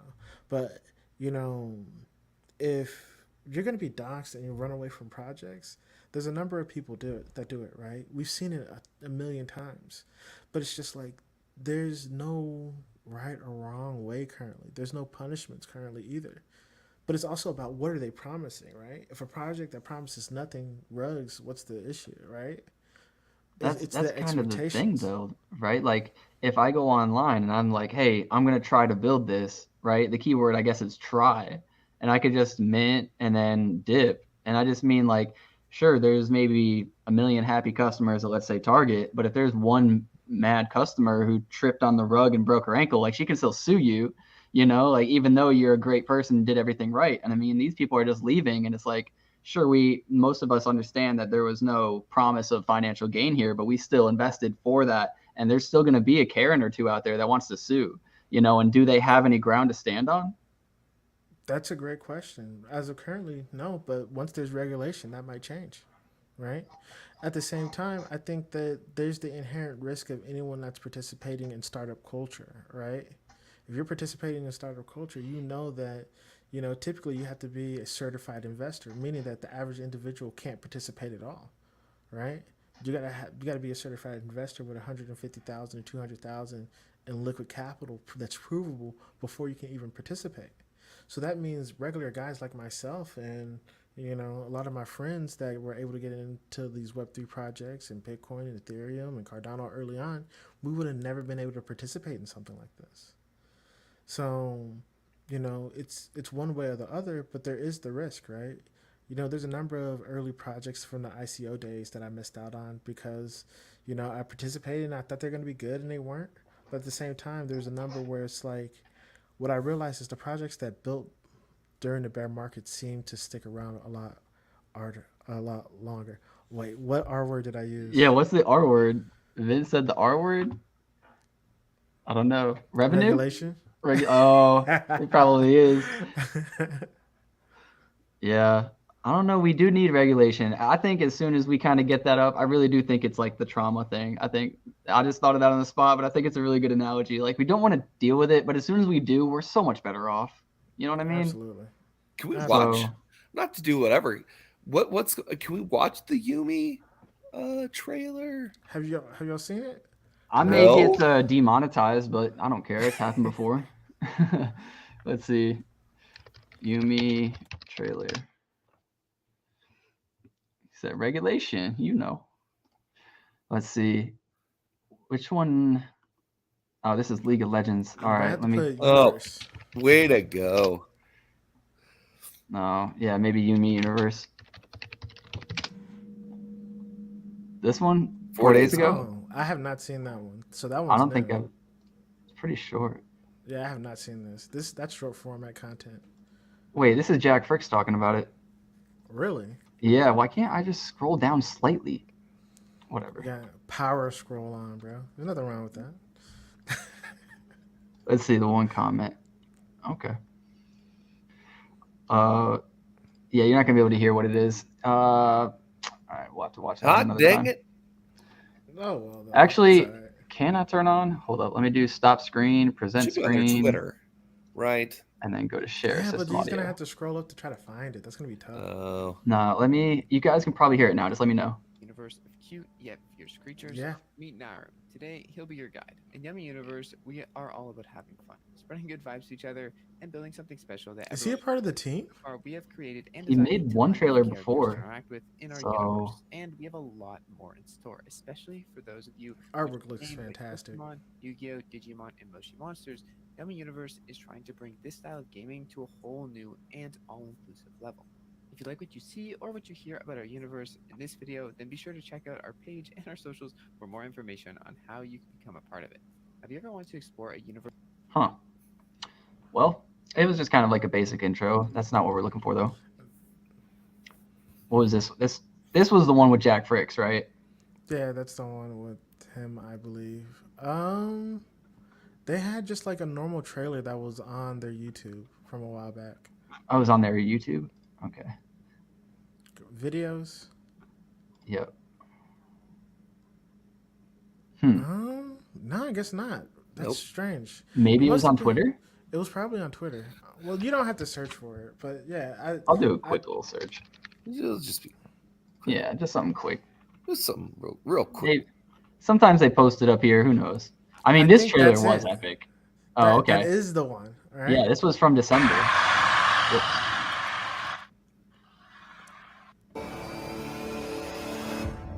Was that really it? Oh man, I was expecting. I feel like I've seen this. I thought there was more to it. Maybe this is just like the little intro because it was on the front page. Let me see. Well, like I said, anyway though, I'm a Yeah. massive fan of Yummy Universe. I think it's a great project, right? I like what they were able to do with the staking early on, and I like the art style. And I'm excited for the game, but as of right now, I feel like I've seen more from Makasi, bro. I know, and that's what I'm A saying. lot of Like, people are I'm saying always that. intrigued by Makasi, whatever the hell you want to call it. I've just never. I picked like 4 or 5 up and then sold or whatever. But like, what is the game? Is it like a harvester game or like what is it? So, from my understanding, it is Neopets or Tamagotchi mixed with casual gameplay, right? So they have a number of casual games you can play to upgrade your Tamagotchi-like character. And I haven't played it yet, but I heard that there's a live demo out currently, and so Can I murder things? I like I mean you can murdering try things. to. See, that's the game. Like, it That's looks a cool little cool. version of it. Yeah. Yeah, they. If I remember correctly, last time I heard they have a playable demo in Discord. Hmm. And then people are making a crap ton of money off of this. Of course, they're like whale holders and stuff like that. But yeah, there are people that are like showing their staking stuff, and they're like getting so much coin from it. Well, I guess this brings me to a question that I just thought of as well. Like, what do you think when gaming does blow up in NFTs? Do you think is going to be more popular? Will it be like the first-person shooter style games that are popular now, or will it be kind of these like adventure builder type of games that are a little bit more children-esque? That's a good question. I think games that deliver community tools is your best bet, right? Like any game that delivers a set of community tools to where someone can be like, "Hey, this is what I designed or this is what I made," and they can show someone else in it. That is probably going to be one of the most captivating areas. But then, if you looked at the recent Bored Ape announcement for their Makasi like game that they have coming out, right? You design something and then the community votes on which one's the best looking one. And from there, you're able to get rewards and unlocks based upon that. So I'm thinking that, community tools and then community feedback in some way is going to define the genre. As for, whether it's going to be first person shooters or if it's going to be metaverses or if it's going to be games that are more so styled like current, Mob Wars or early Zanga-esque games, right? So right now we've seen a massive resurgence or reemergence of Zanga-like games, that were like Mob Wars back in the day and Farmville, where it's like, okay, you have a collection of assets or characters and you send them on a specific mission, and from there you're able to get a reward or based off of a percentage during that mission. That's the current style of DeFi games that we see all the time. A good example of that is, man, I can't think of the name of this project, but there's a popular one on Cardano right now where it's like you have a number of digital assets and you're able to send them on these small missions, which are basically staking percentage space, and they get a number of rewards based upon that, right? But that's how early Farmville and Mob Wars were styled, right? That's the first iteration of like DeFi based gaming, but it's more so a modified format from the early Facebook days, and that helped Facebook become super popular. From there, once we pass that style of game, and you start to get more traditional style gamers into Web3, then you're gonna start seeing, more so narrative games, more so MMOs, more so, being able to modify your character and then having consumables in games that are dynamic NFTs, right? Or being able to merge potions and different items in games dynamically, right? That's what we're gonna see later. But as of right now, my big bet is on community tools. Now, were you talking about Tavern Squad? I was talking about Tavern Scott, absolutely. Hey, shout out to Tavern Squad. The Tavern Squad, yeah. They went up on Um, a huge run a while back. so Yeah, I'm actually playing the Bored Ape game when it comes out on like the 28th, I think, nice. or 29th or whatever. Very intrigued by it. I'm paying my daughter to play it while I'm not home. So that way I can just Nice. continually just build 24/7. Because the problem is, like, here's the thing. So because I have the heavy metals or whatever, um, the more you play, the more like you earn, essentially. So I told my daughter I'd pay her like $400, right? Damn. Okay. Well, so What an allowance. because of like the resale value of it, right? So But like she I think can't I'm know getting that. away like with a bandit. So if I can play, if I can keep this thing churning like 16, 17 hours a day, I feel like that's good enough for like a top 10 spot of like what I can do with my character. And then Yeah, the that's resale awesome. value for that is absolutely insane. Yeah, for sure. So the idea is like, okay, grind, grind, grind, teach my kid how to do it. Because that's all it is. They're like harvesting resources and like building like a cool stage that people can vote on. And so I'm going to do that, and then it's going to lead to the Evo 3. Hopefully by then my heavy metal is so rare that like it becomes a top 5 to 10%, and no, it's So, fine. Do it. Like get that as you money. should, So you have to get your young family members involved in Web3 early if they're going to be able to take advantage. So, I think you guys are doing the right thing. Now, I will warn you, you guys are up against so I had the chance to talk with Bermuda, right? And he created a company during the Sewer Pass event, right, where people are able to hire Fortnite pro players to play like games for them. yes. So I think you guys might be up against a bit of a challenge there when it comes to farming resources and whatnot. But at the same time, I think the creative aspect definitely gives you guys a chance to be unique and really grind the game. But I do think that it's going to be tough, but it's possible. But And here's the thing. Here's the thing, and this is what they said. They said that Dookie Dash, which was the one where all the Fortnite players were playing and stuff like that, they were like, that's more of a reflex game. This is more of a super casual game. that's And so, nice. in that sense, I think that sure, if you were to hire a Fortnite player, it doesn't do them any good. Like, sure, they're in it for the bag or whatever, but I don't think it's relevant necessarily this time around. I feel like legit it's just going to be super casual and more community votes based. Let me So tell you what. go Go ahead. on. Go on. No, So no, you I was go. gonna ask, like from the video that I watched, it appeared to be more so design based, right? So people who could really flex their creative muscle. Right. But I haven't been able to, other than that initial video that they've released, I haven't seen more content from them yet. So I'm very interested to see. Yeah. My worry is that I'm a RuneScape player, okay? Used to play RuneScape. I'll get on RuneScape probably at least for 3 months out of every year. It's just, I can't get rid of it. I can't. I don't know what it is. But RuneScape has had a botting problem since it came out. And they always come out with new solutions to kill these bots. And I got to tell you, I play next to thousands of bots every time I get on. They do not go away. They kind of ruin the economy. How are you going to beat a bot? I mean, this game is just coming out. I doubt that they have perfect anti-bot implemented. Well, for Dookie Dash, it was a great. They did have good anti-cheat system, even though they Okay. had to maintenance the game a couple times, right? For the most part, from my experience, it seemed like some people were just they had the Twitch reaction time that was required to be good at the game, Insane.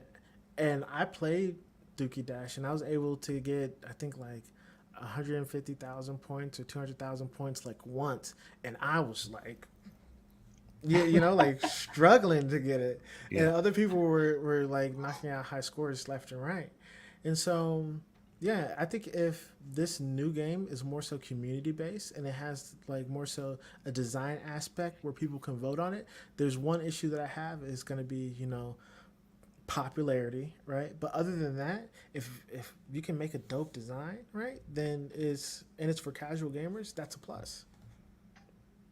Yeah, I've always wondered too, because I think if you can make money playing a game, then you'll have people play the game even if it's not fun. But if you make the game fun, then you're going to make the game profitable because more people are playing the game, thus making it profitable. So which is it? Does the game become fun first, thus profitable, or is the game profitable, thus fun? Fun first, right? You guys have checked out Only Up, right? Only Okay. up? Give me just 1 sec. I do have to pee. Yeah, I'll go be for right it. back. You guys can continue talking. All right. Only Well, up. Bring it up. I'm a stand up while we talk about this. Okay. Okay. Oh, my legs. All right. So the perks of having a standing desk is that you don't have to sit all the time, That is right? so cool. And my legs get tired, man, of sitting down and my back, and so it's easier for me to kind of stand up and talk. But yeah, if you've checked out Only Up, what it is, it's a game that's massively popular on Twitch right now, right? And man, I am sweating like crazy. Give me a second. All good. Only up. Yes, if you check it out on Twitch, right, Okay. it's super popular right now. They have, and then I'll kind of explain what it is, right? Whoops, I do not want to be. Okay, thank God they're not live. I don't even know who this is. It just automatically put me here. I don't know who this guy is. Oh, I was watching Borderlands content a while back. That's right. Um, Only up. Oh, so it's not a person; it's an actual game. So you just search Only Up in the search bar. Gotcha. I thought it might pop up if I did that. Only up. Maybe this There one? it is. Yep. Only. Oh, I have seen this game. It's similar to the guy with the pickaxe that like climbs, right? Yeah. It's like a full scale parkour game built in Unreal, right? And so the thing about Only Up, and like, feel free to click on one of the videos. The I thing don't know about if I'll Only get Up demonetized, but I'll try. is that Only Up, if you notice, this is a massive popular game, right? That's on Twitch right now. Ton of people watching it. It is an ode to Goblin Town. Okay. The person who made it is a massive Goblin Town fan. And so if you look at the character's shirt, it's literally the Goblin Town NFT logo on the back of its shirt, Yeah, I see it. right? Yeah. From there, like when you're playing the game, you start off in an area that's designed to be like Goblin Town. And so, if we're talking about the emergence of Web3 gaming, this is the essential biggest wolf in sheep's clothing, right? For people who are playing this game, right? They have no idea that this is NFT related. They have no idea that the person who made like the base level is designed to be Goblin Town, and you're literally going to the moon when you play the game. I It's just like like that. it's crypto lore and logic covered in this game. And now you don't actually like go to the moon, but like hypothetically, you're in Right. space with a spacesuit on, right? When you beat the game. And it's called Only Up because back in the day, what they used to say about Bitcoin, it goes only up, Yeah. right? That is This is so so funny. cool. And if you saw, Goblin Town NFTs kind of went on a run recently. This is why. This is why. This is why. Mm. Because one of the community members, built a game that was well received in the community that didn't require any NFTs whatsoever, but was a massive ode to the community and Web3 gaming in general. And so, yeah, with first person gaming, because I did that for a while or whatever, I built maps and stuff like that, that were put like into the game. Like it is very important to have like your triangle, right, of weapons, nades, and melee, and positioning, right? So that's kind of what you want to focus on, and you want to make the gameplay simplistic, right? For sure. But addictive to play, right? And so COD kind of ruined it because every 2 seconds I'm achieving something that I don't even know what I'm achieving. You know what I'm saying? So to make achievements trackable and people know what they're going for, so they know what they're fighting for, is good. You know, there are some that are like troll achievements where it's like get 500 kills with a knife or whatever, and you get an exclusive knife skin or something like that. Like that can sometimes ruin the game because then you have a bunch of people running around just trying to get only knife kills when you're trying to win the game. So So I'll tell you, like the creator of Billions on Mars told me, right? Because I had this exact same conversation with him outside of Rare Bloom last year. I said, "How do you make a good NFT game when all of them feel like they're play to win?" Right? When all of them feel like the best weapons and the best assets go to people who have the most money. And he told me, he said, the best way to do it is you have the casual game, and then for people who want to take the game seriously, you have a ranked mode, yeah, right? For Call of Duty, there's so much BS in Call of Duty. You can look at people through walls, you can follow people's footsteps, you can, you know what I'm saying, you can get a sensor to figure out where people are at all right. times, right? But if you were to play a ranked mode, all that stuff is banned, and it's more so about one person's gun skill versus another. And so that's why when I think about the advent of Web3 games, I think it's important to understand that yes, casual games. You got to understand, like for our generation, right? For our generation, games were mostly fair. You couldn't pay to win to be good at Call of Duty early on. Everything Right. was cosmetic only. But for the modern kids today, they're used to playing mobile games where everything is pay to win, where they Right. have to purchase the new assets to be good at the game. And to me, I think that's unfair. It's not fun, right? But at the same time, I understand why companies push towards that direction. And it's because you had EA, making card packs for FIFA, and they realized that was more profitable than making games like NBA Street and NFL Street. It's just like they realized that card pack type of style of game was so profitable that they replicated it across the entire series of games. EA used to be massively popular with the NFL Street games, and they had the SSX Tricky snowboarding games, which were Yep. more so popular games that were fun to play, and they had like a specific style to them. These days, man, it's just like they got rid of that entire series because they wanted to do in-game transactions. But I And did like NBA Street. That was the best, dude. it was the best. Like out I of love all that. that stuff, it was the best. But at the same time, they literally got rid of EA Big, right? To Right. create, it was if I remember correctly, they had two executives that they were trying to figure out which one to promote, right? They could Right. promote the executive that created EA Big, which was NFL Street, SSX Tricky, NBA Street, and I believe the first skate game, right? And they could either promote that executive or they could promote the executive that was running the FIFA management game, right? He introduced the card pack system, and it made them so much money that they had no choice but to promote him. And Right. then they repurposed all the developers to work on in-game transactions, and that's what started this wave of games where everything's now pay to win. Yeah. Old money. Hugs not rug saying, just a heads up, printers going burr over at Old Money. Only 500 MX bills left. Gonna mint out next day or so. That's actually really good alpha, in my opinion. I know that these bills were minting, and I think they still are for 400 or 420, something pretty high. Correct me if I'm wrong, Hugs not rugs. But whenever there's a big project or a older, slightly popular project that's about to sell out, they usually do pretty well in the secondary shortly after. Right. Not financial I advice. get it, but what for, dude? These guys have taken so much fucking Cardano, and I don't know. I still have no idea what they're doing. Well, to be fair, All Money has top tier 3D artists. I'm gonna just say that, and I'm not even a part of the project. I'm They just have like what? they have top tier 3D artists. Like, Oh, and for their visual sure. stuff, the visual stuff is pretty top notch, bro. I'm not gonna lie to you. Like, I'm not even a part of the project, but as someone who watches the scene carefully, right?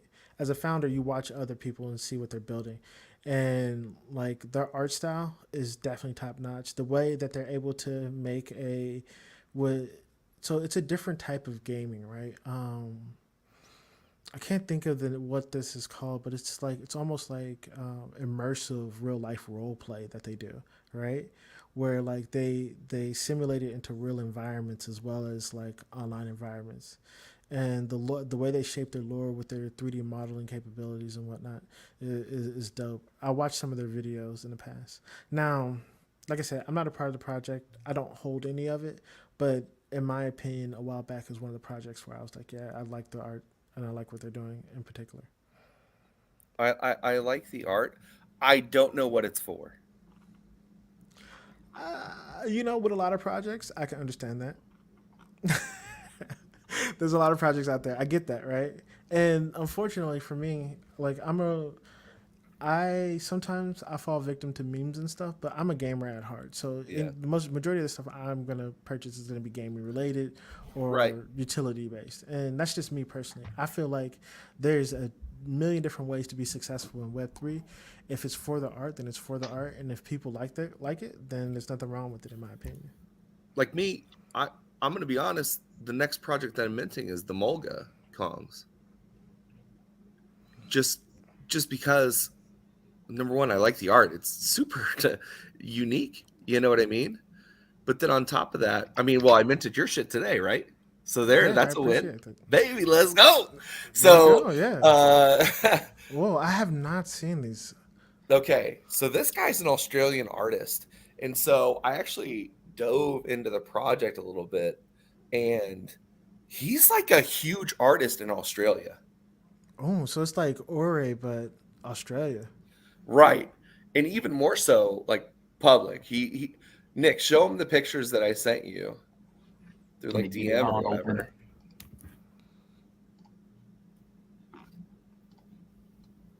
Dude, this guy Boom. has he created kits for EA Sports. What? Yeah, that's an exclusive kit. Whoa. He has like Slurpees inside like 7-Elevens and shit like that. That's awesome. Right. He's done so much junk. That was in China. Okay. So yeah, it's how definitely many of something to these look are into. his? All Are of these it. all of these are his? That's all of it. Well, what's this guy's Oh. name? It's in there. Goddamn. Let me find it for a second. Yeah. This is the last one that I have. The art does look really sick, and I gotta say, I do like the way that the art looks. I didn't know who this artist was when I looked at it before, so I just thought, it's just another cool project that is probably not going to get a whole lot of attention, unfortunately. And that's all I really thought about it. Didn't do a deeper dive. But then Clean sent me these today, and I don't know, he's creating that FOMO. I think a lot of people want to mint stuff, and a $30 mint isn't too bad. And if he has stuff like this in China, Japan, wherever this is, I mean, I don't know, man. The art looks crazy. Well, it's like all over the place, man. Like Bondi Beach, which is like one of the biggest beaches there, has nothing but straight murals from this guy. And what's the? Let me see. I see how it's spelled now. Mulga. How's that Am I pronounced? in there? Mulga. Mulga Kongs. Huh. See if Yeah, it so talks about the guy's his, name is Joel Moore. So He's let's look at his Instagram. He's worked with Samsung, Coca-Cola, Red Bull, Legos, and Adidas, and EA Sports. Oh, that's just for Mulga. Mulga, the artist Instagram. Yeah, Mulga the artist, yeah. Wow, 40K. So this is him. Yeah. Oh, whoops. I thought yeah, you can Wow. tell I don't use Instagram. But pretty cool. Oh, Actually, man, let's see. I He mean- joined back in May 2012. This is definitely interesting. I have not seen this. So you'll mint Mulga for 100, but not OM, who's got a diehard community for 169. Listen, So hey, listen, hugs not rugs. It's your PFP, okay? I get it. you love old money. I love what they did at the con. I love this the CNFT con. They had a bunch of like these old milk jugs or stuff like that, and some money and like a TV like right in the middle. And it was very artistically based, and that's great. But the problem is like I don't know what the fuck they're doing. Like they No, have taken this dude is asking me for 100 ADA. Okay, if I were to go back and do all of the old money shit, right? They just continually ask for ADA, ADA upon ADA upon ADA for what? I don't know. They're just releasing these bills and it's a great meme and oh, they have a community and that's great, but it's still me spending ADA. At least with this, I can be like, oh shit, I would feel happy to print this out and put it inside my house. You know what I'm saying? got way too much old money, no regrets. No, no regrets. No, Not even I one mean, little that's letter. I actually I like this. This is a healthy conversation about like one person who has a diehard, feeling about old money, and then one person who's just like, man, fuck that shit. They ask for so much money all the time, and I don't even know what's going on. Right. Like, and we're both laughing. Like this is like true NFT communication at its best, in my opinion. But we have so many like hate things and hate comments on Twitter, and so I don't know. I just wanted to say that I appreciate that we can laugh at other people's opinions without like getting too butthurt. But I think that both of you have a point. Old money did ask for a lot of Cardano, and they took a lot of Cardano successfully. They've done well. Their holders have made a decent bit of money too, so they're probably not too mad about that. And from your perspective, you're like, I don't know what's going on, which is always been and has always been old money's largest or biggest like struggle with new investors is what is this and why? And it's really hard to answer that question. Even people who have been in it for a while are just like, well, I just trust them. They've been here forever. I have a great community. I love hanging out. Like, it's just great. You just don't know what you're missing. But they don't know how to really explain it other than that feeling, right? So I think that that's something that old money has always tried to get a little bit better at. But it's kind of what makes them old money, though. They were always a slightly like sneaky kind of project, not in a bad way. Like when I first joined old money, it was probably they'd maybe been out for a few months, maybe 4 or 5 months. And I went into the Discord and they were just like laughing and like toying with me, just like, I don't know, if you can figure it out, you can figure it out, and like throwing me hints, but never telling me nothing. And I was like, I don't know why I'm here. I had to make a video today. Like that was on my plate. And I told myself I was going to do everything to make a video on old money. And I left after hours knowing nothing. So I made the video talking about how I know nothing, but I explained why I knew nothing. So like, it's a hard sell for old money, but They have been here. They are doing shit. And I do also understand why you would want to buy this. There hasn't been a fun, hype, crazy mint in a long time. And now we're just getting done with some meme culture. A lot of people have extra money from the meme games, and now they can go and throw it into an NFT. I mean, let's see more of his shit. Let's see if it's down. Let's see if he has more stuff down low. Yeah, I was just gonna say though, and I'll go right back. Like we saw Tappy. We saw this do horribly at first, and then they changed a few things, said it's going to be lifetime if you own 5, and then they went parabolic up to 750, and now they're falling back down. The money is here in NFTs. There is potential to gain money in NFTs. There wasn't months ago. I wouldn't be saying this just even a few weeks ago, but there is. And so like finding it within Mulga, I think is a possibility. Finding it within old money is also a possibility because, and I'll do one more. Sorry, I know you're trying to show the art. But Dirtbirds recently has been going crazy too. And Dirtbirds have been here forever. So I think there's a lot of resurgence in NFTs is all I'm saying. Yeah. I agree with you. I think that, meme season, people are slowly becoming weary of it. And I expect, we're still going to have a DeFi summer, but I expect, a ton of new NFT projects to be on the way. I expect a ton of hype because it's summertime. And, honestly, this looks interesting. Like this is the first project I've seen that looks different, right? Now, how do I feel about the Kong's name? Kind of iffy on that because, I'm a fan of Kong's originally, and I feel like they kind of great community, but I was hoping for more, And this you is and me both, bud. Me and you both. Yep. This is an opportunity for someone to, potentially, take it to the next level. And so I'm interested to see the art style. I like the fact that it's colorful. I like the fact that everything looks interesting. So yeah, it's something I'm gonna definitely check out. To this day, I'll say one thing about me is that, like, once I'm in the project, I'm in it long term. Like, you gotta understand, if I like a project enough, I'm gonna put it in something I'm building, right? I'm like, that's the type of person I am. And so, depending on how the culture is around the project and how the community is, that kind of determines my viewpoint on like whether or not I'm gonna put it in one of my projects or not. But definitely like the art style. I feel like it's different enough and it's unique enough to really make some waves. Yeah, I want to say too, because Hugs Not Rugs, I love it, man. No hate, I get it. He said, let's be honest, it's a flip. In my opinion, everything, and this is just me, everything is a flip until it's not. All right. That's true. Whenever there is a brand new mint, you should buy it and sell it, in my opinion, at some point. If you hold and you're a diehard holder, good luck. You'll maybe make that one, 300x play maybe once, but you're losing on 95% of your plays. I guarantee it. So I But you gotta treat be. everything like a flip until You gotta it's be not. selective. You gotta be selective on what you participate in, right? One thing I've noticed in Web3 is that we don't reward consistent teams enough, right? A lot of times we want new teams to attempt to be the best team ever, right? We expect a rookie team to go out there and be the 96 Dream Team. And my perspective is it's like, well, let's see who their community moderators are. Are they well respected in the community? Did they find people that we know about who've worked on other projects and whatnot? That's important to me. Like, who are they talking to? Who is leading their direction? And a lot of times that's what gives me the insight on being like, you know what? I'm going to hold off on attempting to flip. When I saw Ore, I knew who they were. They had already been to events. I had the opportunity to talk to them multiple times before the project release, right? And from there, I was like, you know what? That's something I was ready to hold the day I purchased, right?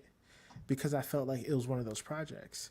Now this is really going to determine like who is around them, who are the community members that are already there, and if, like you said, Hugs Not Rugs, if you like the direction, man, that's going to determine everything. But yeah, I also believe in flipping, bro. Like, my old school policy was buy three, right? Flip the one that you like the least, right?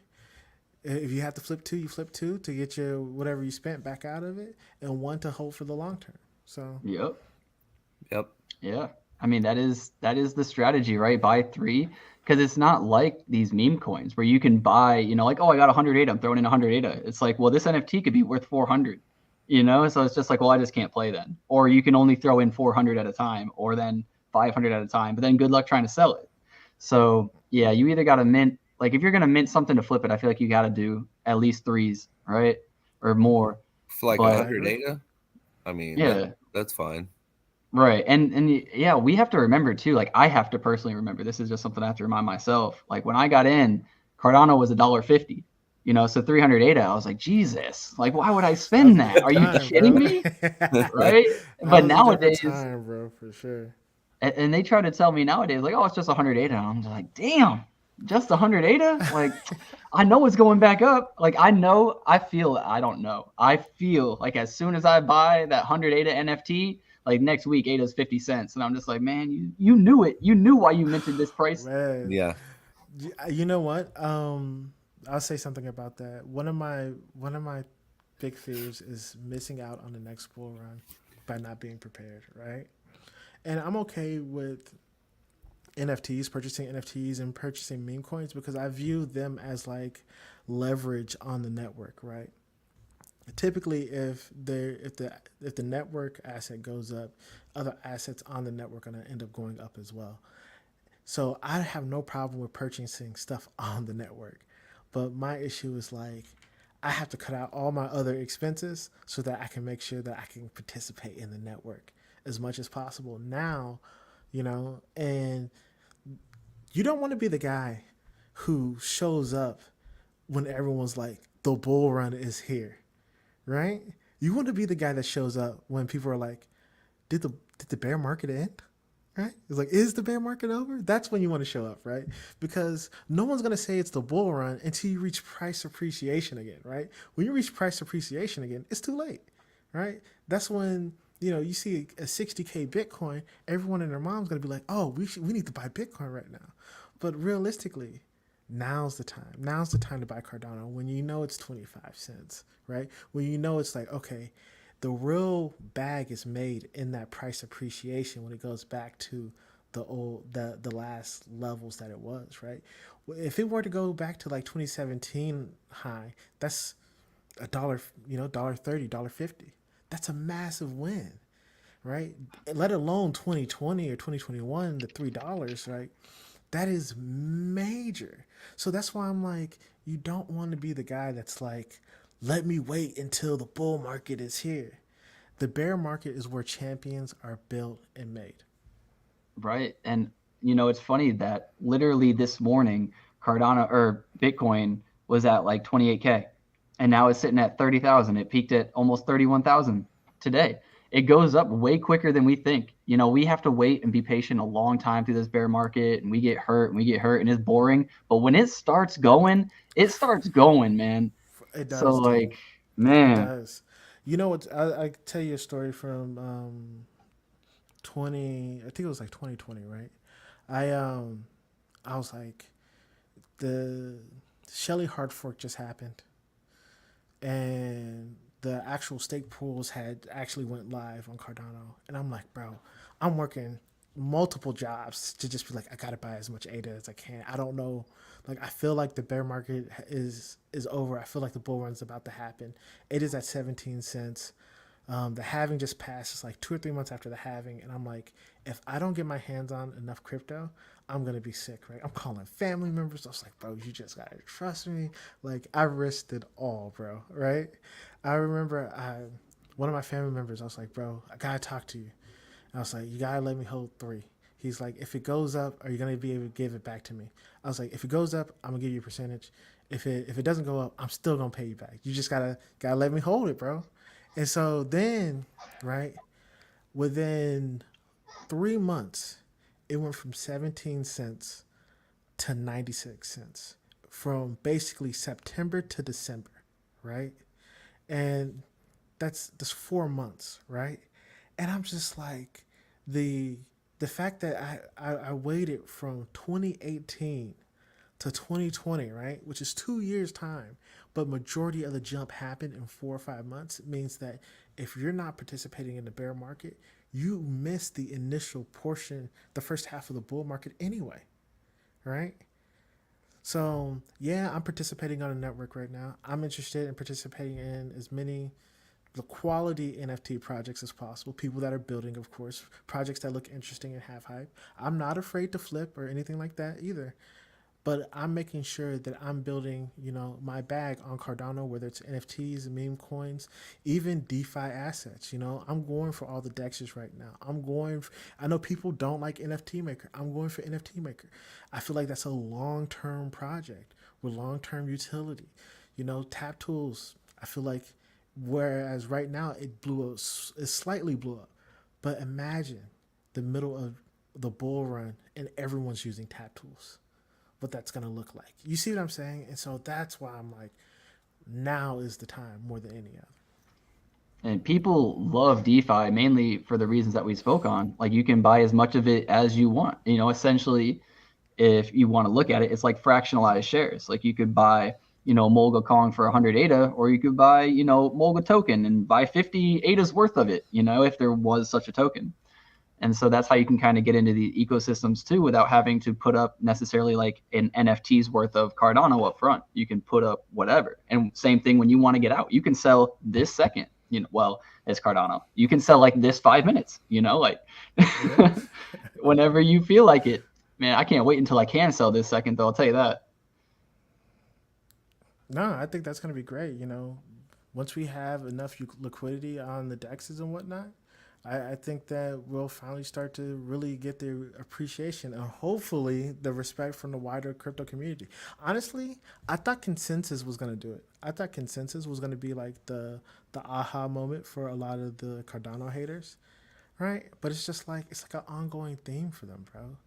It's like no matter what we do, it's like we build dexes, we build smart contracts, we provide quote unquote liquid staking before them, and it's not enough. Yeah, Hugs Not Rugs is asking, do you think Levy will help pump some DeFi? You know what? I think the guys from Ape Society are some of the brightest on the network right now when it comes to marketing. Um, you got to give it, even though Congo, he's he's sometimes you love him, sometimes you don't, you know. But he's one of those guys who's not afraid to go out and battle with people in Twitter Spaces, right? Consistently. If he has an opinion, he's gonna stand on it. So I definitely like what Ape Society is doing right now. I love their marketing tactics. I love the fact that since you know, even though they had a slow start early on, ever since they gained momentum, they've been able to keep it from not only from the design of the project but also implementing early technology into their project. And you know, when I think about the best projects on Ethereum and Solana, um, I'll give you something that Frank the God said. He said, like, you want to create use cases for the technology that is as simple as possible, right? And when I look at the Ape Society passport, it's like the best implementation of SIP 68, right? But it's in a way that everyone can understand it, right? You're able to modify your NFT with a name and uploading an image you like, but it gives you a first-hand taste of the next generation of dynamic NFTs. Hey, Yeah, don't I've talk been about don't talk about Frank. For Nick don't want to talk about him. You don't like Oh, Utes? no, I have Oh no man. problem with Utes. I wanted to get into Utes. I hit up Clean, what was it, yesterday or 2 days ago? 2 days ago. And yeah, and I was like, dude, I really want a Ute. Sell me on a Ute and explain to me Utes in like 3 sentences or something. And he was like, just watch like an interview. And I was like, okay. And this was something I wanted to bring up too, because it's different between normal investing, like stock investing, and crypto investing. Because I'm sitting here and I'm watching this very young kid, essentially. I mean, I don't know how old he is, but he looks young. And he's speaking in, 24. yeah, and he's speaking in, he's not necessarily being like too much of a degen, but he's saying like fucking, like it's gonna be fucking great and like this and that, and like he's passionate and like cursing a lot. And I'm used to that, but my brother isn't.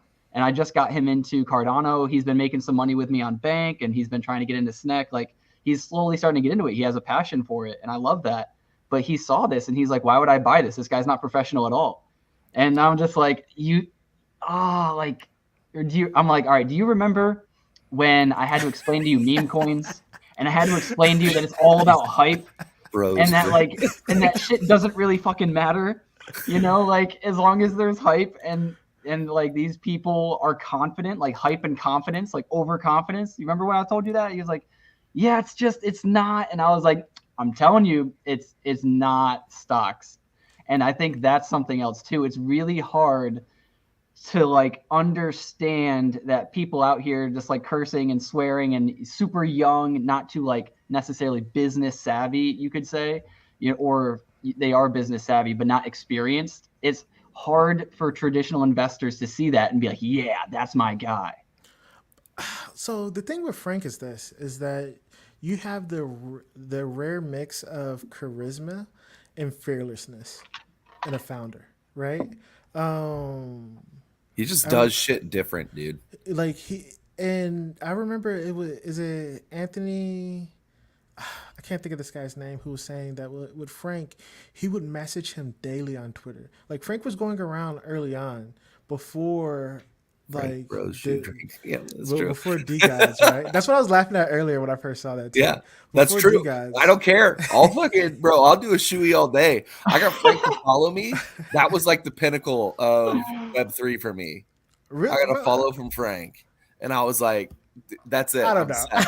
I'm set." Frank follows me too, though. So let me ask you this: is he following you on his main account or his alt? Both. Oh yeah, then you're certified. Then you're certified. I can respect Yeah. that. So like a lot of people, like to me, I feel like he drops a lot of the gems on his alt and not the main account. Right. Right. Right. Because And so that was the meta. That was the meta back in the day. It was like, yeah, can you follow him on his alt account or whatever, where it's actually him? yeah, And dude, it was so, I don't know, man. I just have a feeling with like season 2, it's gonna be crazy. Like, oh, absolutely. But even the move to Polygon, right? Like I said, Frank is charisma and fearlessness, dude. Like yeah. he's not afraid to take risks. He's not afraid to move to new chains. And then the culture that he's built around his projects is one of experimental Web3 technology in the most simplest fashion possible. But at the same time, you gotta understand the type of person Frank is. He is literally the type of person who's unafraid to reach out to anyone in the space and force them to have a conversation with him. Yeah. And I, as much as I like Frank, I like Kevin probably even more. Well, Kevin's more professional. Yeah. Show him a Kevin interview. Show Yeah, your brother a Kevin interview. I watched both, actually. I watched the Kevin interview first, and then I realized that wasn't Frank, and I was like, oh, wait, he wanted me to watch Frank. So I stopped like halfway through. But I liked a lot of what Kevin was saying, too. And I thought that he had that mixture, right, of like charismatic, but also professional, and also slightly degen. So I love that. But no, like, I've been thinking more and more, too, even about stocks. I was like, I need to change. I was actually just telling my brother this morning. I was like, I need to change the way that I invest personally. I think that there's many ways to invest or to trade, whatever you're doing, that fit different people. And I was like, I've only been most successful when it's been trading hype. And I know that hype is like kind of, maybe simple or it seems easy, but, I tried to trade many projects that were under the radar that I thought would eventually get that hype, and they just never did. So I lost money. But if you really do stick with the hypest of the hype, you normally make money. Like Bank, for example, made a lot of money. I would say, now with like anything Clay Nation mints, it's a no-brainer, right? Like there's a lot of no-brainers, but they require patience. And I was saying, even with stocks, if you wanted to trade stocks, you could have played any of the AI hype and you would make a bunch of money. I recently made a play last night. I made 40% in a night. I could have made more. I sold out early. I bought calls on Nikola, one of the worst companies ever. I don't like Nikola at all. They're a scam company. They pushed their trucks down a hill and recorded it and said that it's working. They're horrible, horrible people, right? But there was hype on them because the price went so low and the short interest is so high. And I was like, oh, okay, it's like Wall Street bets all over again. I'll throw some money into it. Boom, 40% next day, I'm done. Like for me, that's how it is. You just got to follow hype. And I think that these people that have the charisma, they draw hype, they create hype, and the fearless combination of being extremely, you could say, cocky or confident, it draws people in. Even if they're wrong, you're like, I like listening to this guy talk. And usually those products or projects will do well at some point. I agree with that. I think that, but there's also the risk to that, right? But I do think as long as there's utility around it, and as long as people are, taking their project seriously, I think it's a win. I like what Sappy Seals does, right? The fact that they dominate Twitter's hype cycle, right? And the way that they're able to invade and move around different Web3 communities, different currency networks and whatnot easily. Love that about them. I just think that currently, I don't really participate in stocks, so I can't talk or speak to that really, right? But in Web3, definitely like projects that have a ton of hype. I do think hype is very important. And I also understand that if your goal is to make money quickly, hype is where you're going to see a lot of the money, right? I'll be honest with you. Early in Utes, I did extremely well. I was able to get a Ute with no glasses. Basically, only had like 2 traits or 3 traits or something like that early on. And, that was me attempting to snipe early on and waiting a little bit for the project to mature. But if it's a well-respected project from a solid founder, that you can make those type of plays. You can take the risk on trying to snipe something that's worth more, right? At the same time, if you're looking to just flip and get your bag immediately, hype is the best place to be. Yeah. But at the same time, that means that you are at risk of rugs, but that's why you have to flip. Right. And I will say that is like me in a nutshell. I've always known that about me. That's what I've always wanted to do. I've never shied away from the term flipper. I do hold a lot of things long term, but I am a proud flipper. I love finding stuff. I love the hype of like, what NFT did I get? Did I even get an NFT? Is it one of the better ones? Like, let me show it off to my friends for a quick minute and then, sell it if I'm not feeling it the next minute. Like, I am very emotional. I'm an emotional trader. So I kind of like keep that in check by forcing myself to sell pretty early. So I do miss a lot of massive gains. Like I missed Ape Society from that exact reason. But you know, I've also made some good money on Borgs and stuff that would now be useless. So like it kind of goes, you know, hand in For hand. sure. Both But like ways. that's just like mine. You know, that's what I'm comfortable doing. Well, I'll be honest with you. I miss Ape Society just because of awareness, right? I have limited awareness of what happens in the space because I'm constantly working with my team to try to create stuff. So I'm limited in the projects that I can participate in unless they like manage to reach my radar. Even when I talk in Twitter spaces, right? You know, some people feel that like as a founder, your time should be spent in Twitter spaces and spent on YouTube. But at the same time, it's like I feel like there's stuff I want to create and stuff I want to deliver on. So I miss out on a lot of projects that I would otherwise participate in. I started off flipping NFTs, right? Like that's how I got my start, really, being in Cardano's NFT scene. You know, Faha back in the day, he bought the nitty for a ton of ADA. I sold him that nitty, right? Mm. Okay. And so that's how I got my start initially flipping NFTs. And, you know, I was buying things early on in Cardano back when you had to wait a year to get them. Space Buzz, Cardano Kids, Cardano Bits, you name it. Like was a early Cardano Degen, right? When it came to NFT projects, but once you make your own project and that takes up a lot of your focus, you don't get the opportunity to participate in the same conversations, or your viewpoint starts to change as you start to build, and you're worried about managing your team and who's delivering what's the time frames on when they can make something happen, you know. And so because of that, it's tougher to really be able to hop into the side of being able to trade NFTs like I really want to. So my viewpoint is more narrow now. I strictly kind of only focus on gaming projects, but I do look at the landscape for the most part. Yeah, that's very fair because you know you're dialed in and you want to create something that can be the best thing that you created. It's got your name on it. You know you're proud of it. Plus, if it does go well, then there's your money. You didn't need to trade. You know what I mean? Exactly, exactly. So I'm gonna lower my desk so I can sit back down because I've been standing this entire time. Oh, you're good. We're actually over the time that we have allocated for this. Clean. Did you need to go grab your kids or No, is that I have like a couple more minutes. okay? So what's next? Like I know you have this FPS and like how are you planning on optimizing it? And then, you know, what does that look like for you guys? Right now we do have mobile controls that are available for the FPS, but they're not optimized, right?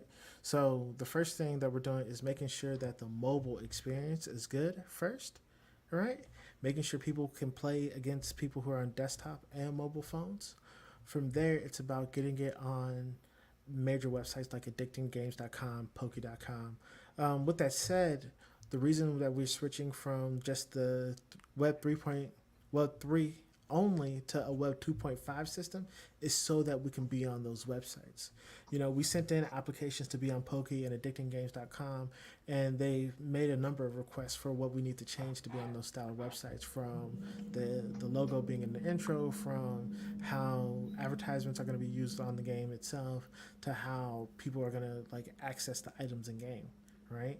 But a lot of the major rules, like being one click to play or having a game mode where the minute someone goes to the game, they can play it instantly, is already in the game, right? And Right. so right now, the biggest move for us is just making the game smoother, faster, more fun.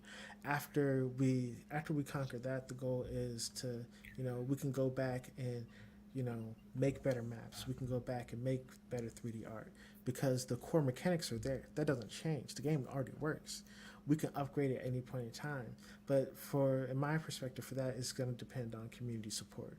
We're going to get it onto the major websites. We're going to get it optimized. But to really be able to upgrade it and take it to the next level is community support. Gotcha. So what is I don't know if this is exactly what you were answering, but like the next thing in line, like it's you already have a release. Like what is the next thing that people should be hyped for? Is that the mobile version? Well, nah. If we're talking about hype, I think the very next thing you should be hyped for is the update that makes it so that the NFTs match exactly in the game, right? So as of right now, the NFTs kind of generally unlock assets, but we're putting the finishing touches on making sure that each NFT is one to one with what's in game, and then combining that with the NFT SIP68 merging system with Anvil. Right. Once we get an outline on that from them, that's going to be the next biggest update for us. And then $1 million tournament. Yeah, man. Well, really, we've been doing a 1v1 series in the background that we're going to be releasing on YouTube and putting clips on Twitter where we've been playing a number of different communities. And Okay. I want to have a community tournament where, representatives from eight different communities, duke it out to see which community is the best. Oh, that'd be worth it. Yeah, but screw my community. I'll represent myself. Let's go. Yeah, man. Well, I'll send you an invite, and that way we can schedule it and make it happen. Yeah. Oh yeah. Hey, are you gonna play? Hey, are you gonna play? Nick, are you gonna help me play this heavy metal game, bro? I mean, if you're paying $400, I mean, shit, of course. Okay. I get the same allowance as your daughter. I'm down. There you go. That's it. I need it on 24 hours a day. That's it.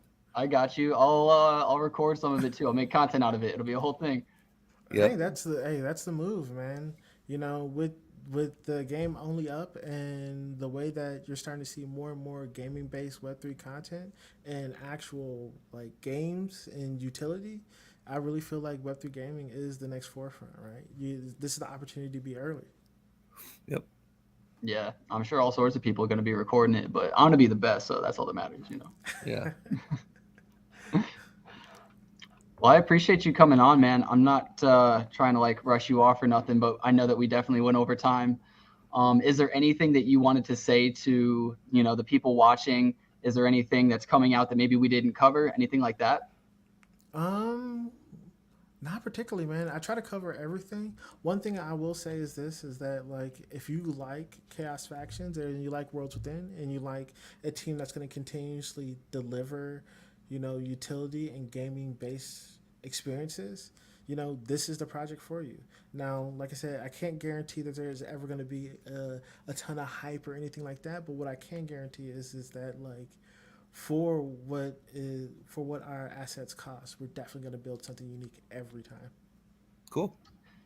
And what I can guarantee is that Worlds Within, they are definitely not going to be going any lower than 7 ADA a floor. So if you're going to get in, you might as well get in now before it goes, like we said, to like 20, 30 ADA, and then you FOMO in later. Make your conviction now. That's definitely true. Well, you know what? It's after events, like after CNFT Con, we were floating at like 30, 39 ADA. Then we started like trying to put the finishing touches on Chaos Factions. So we dropped back down. And so we typically hover at, anywhere between, I guess, 7 to 30 ADA, depending on the time of the year or what we recently released. That being said, like our initial mint price was 8 ADA. So it's not like we were asking like for a ton anyway. You flooded my bags, bro. No, I minted. I ended up minting. I got a basic bitch world though. I got 6,500. That was like a basic bitch one. I was like, man. Well, why do you feel that way? This is what I recommend. Check out the world in the Explorer app when you get a chance. Okay. Let me know. Send me a picture of it, right? Add me on Discord, and then send me a picture of what you got. Well, I was just looking at other people's worlds, and I was like, man, mine's so foggy and. So, okay, this is the thing with the fog, right? Okay, let's have this fog conversation. Okay. This is the thing with the fog, right? The fog looks better, but people want the day and night cycle, right? People were like, oh, well, the sun moves, and that's what we want. But no, the fog is what gets you the extreme, like, artistic colors, right? And I had to fight and argue to make sure that was in there, right? And if I could post pictures, right? If I was on my normal desktop, I would post pictures of the worlds that I think look the best, right? That have the fog, right? Where it's like you see the actual items, but because of how the sun is like changing the fog color, the entire world looks different. I think those are the best ones. I didn't realize people weren't going to like them as much as I did. My cycle is 134 days. So check this out, right? Okay. What the initial NFTs, the day and night cycle did break on some of them, right? But with the way that we Go to the actual asset. if you Nick, go to on you gotta pool. click the HTML. Well, you should be able to see if you click the HTML thing there, right? Oh, down here? Oh, Yeah. right here. Let's see if it loads. Sometimes it loads on JPEG Store, sometimes it doesn't. Yeah, JPEG could be. Come on, could be JPEG. It's okay though because not Go every to the actual asset on pool. not every website has It's like up good there. iframes and Weirdo. whatnot. She's OP. I've been wanting them to implement a different style of iframes and whatnot, but that's a completely different conversation, right? Okay, to me, that is abstract, right? But Right. other people are like, well, we just want the sun to go up and down, right?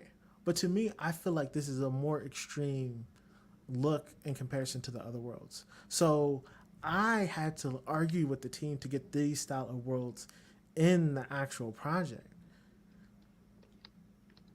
Because And people so- were like, yo, they had what were those? Like glyphs and stuff like that? Yeah, relics. They had relics and shit. I didn't have a relic, and I was like, But sad. there's very few relics in the project. But I to know. me, this was my favorite style of the actual NFTs. Like there's some of these that have different colorways that make them look beautiful standalone, right?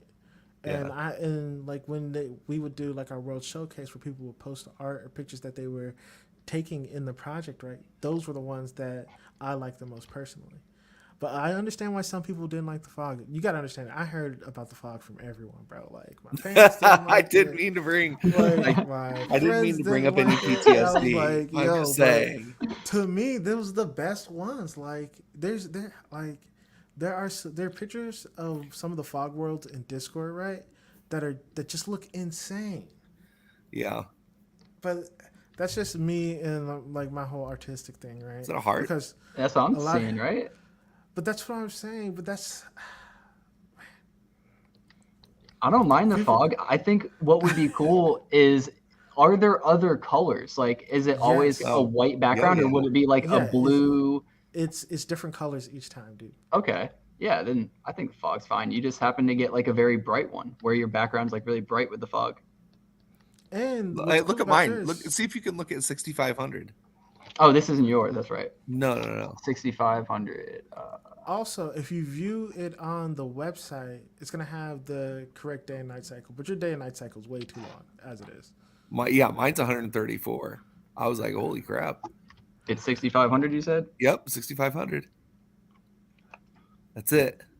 Let's take a look. Boom.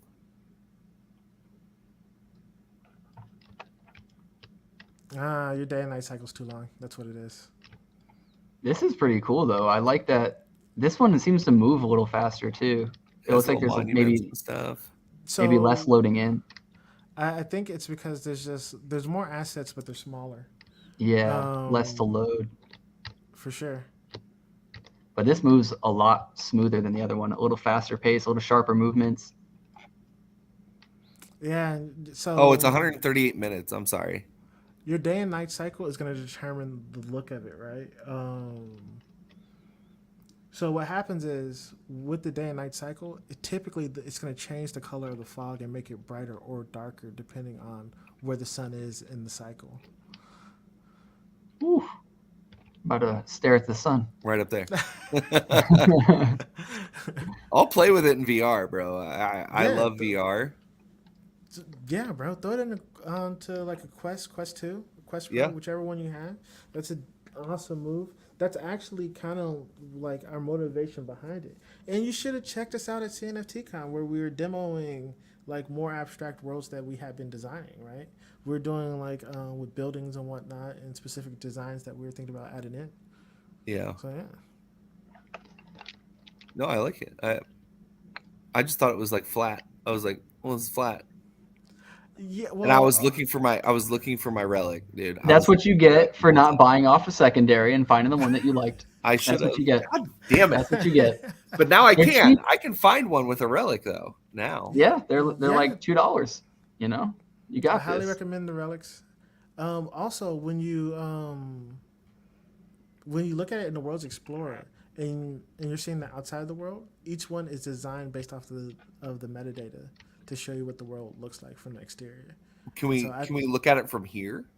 we can't look at it from here. Okay, so you have to go to the website. You gotta look at the website, but you gotta have the NFT as well. So Oh, okay. You can share your screen, Clean, if you wanted to show yours. Well, shit. I mean, I don't know. Hold on. Worlds Within. Yeah, if you do play.worldswithin.io, it'll take you straight to it. .io. Save that under favorites, huh? Oh, yeah. So it's under the viewer, right? Or is it the... it's called the Explorer. It's the one all the way to the right. All the way to the right. Right here. Did you already connect Our your wallet? setup's different. Uh, I'm an idiot. Explorer. Yep. Yep. Explorers.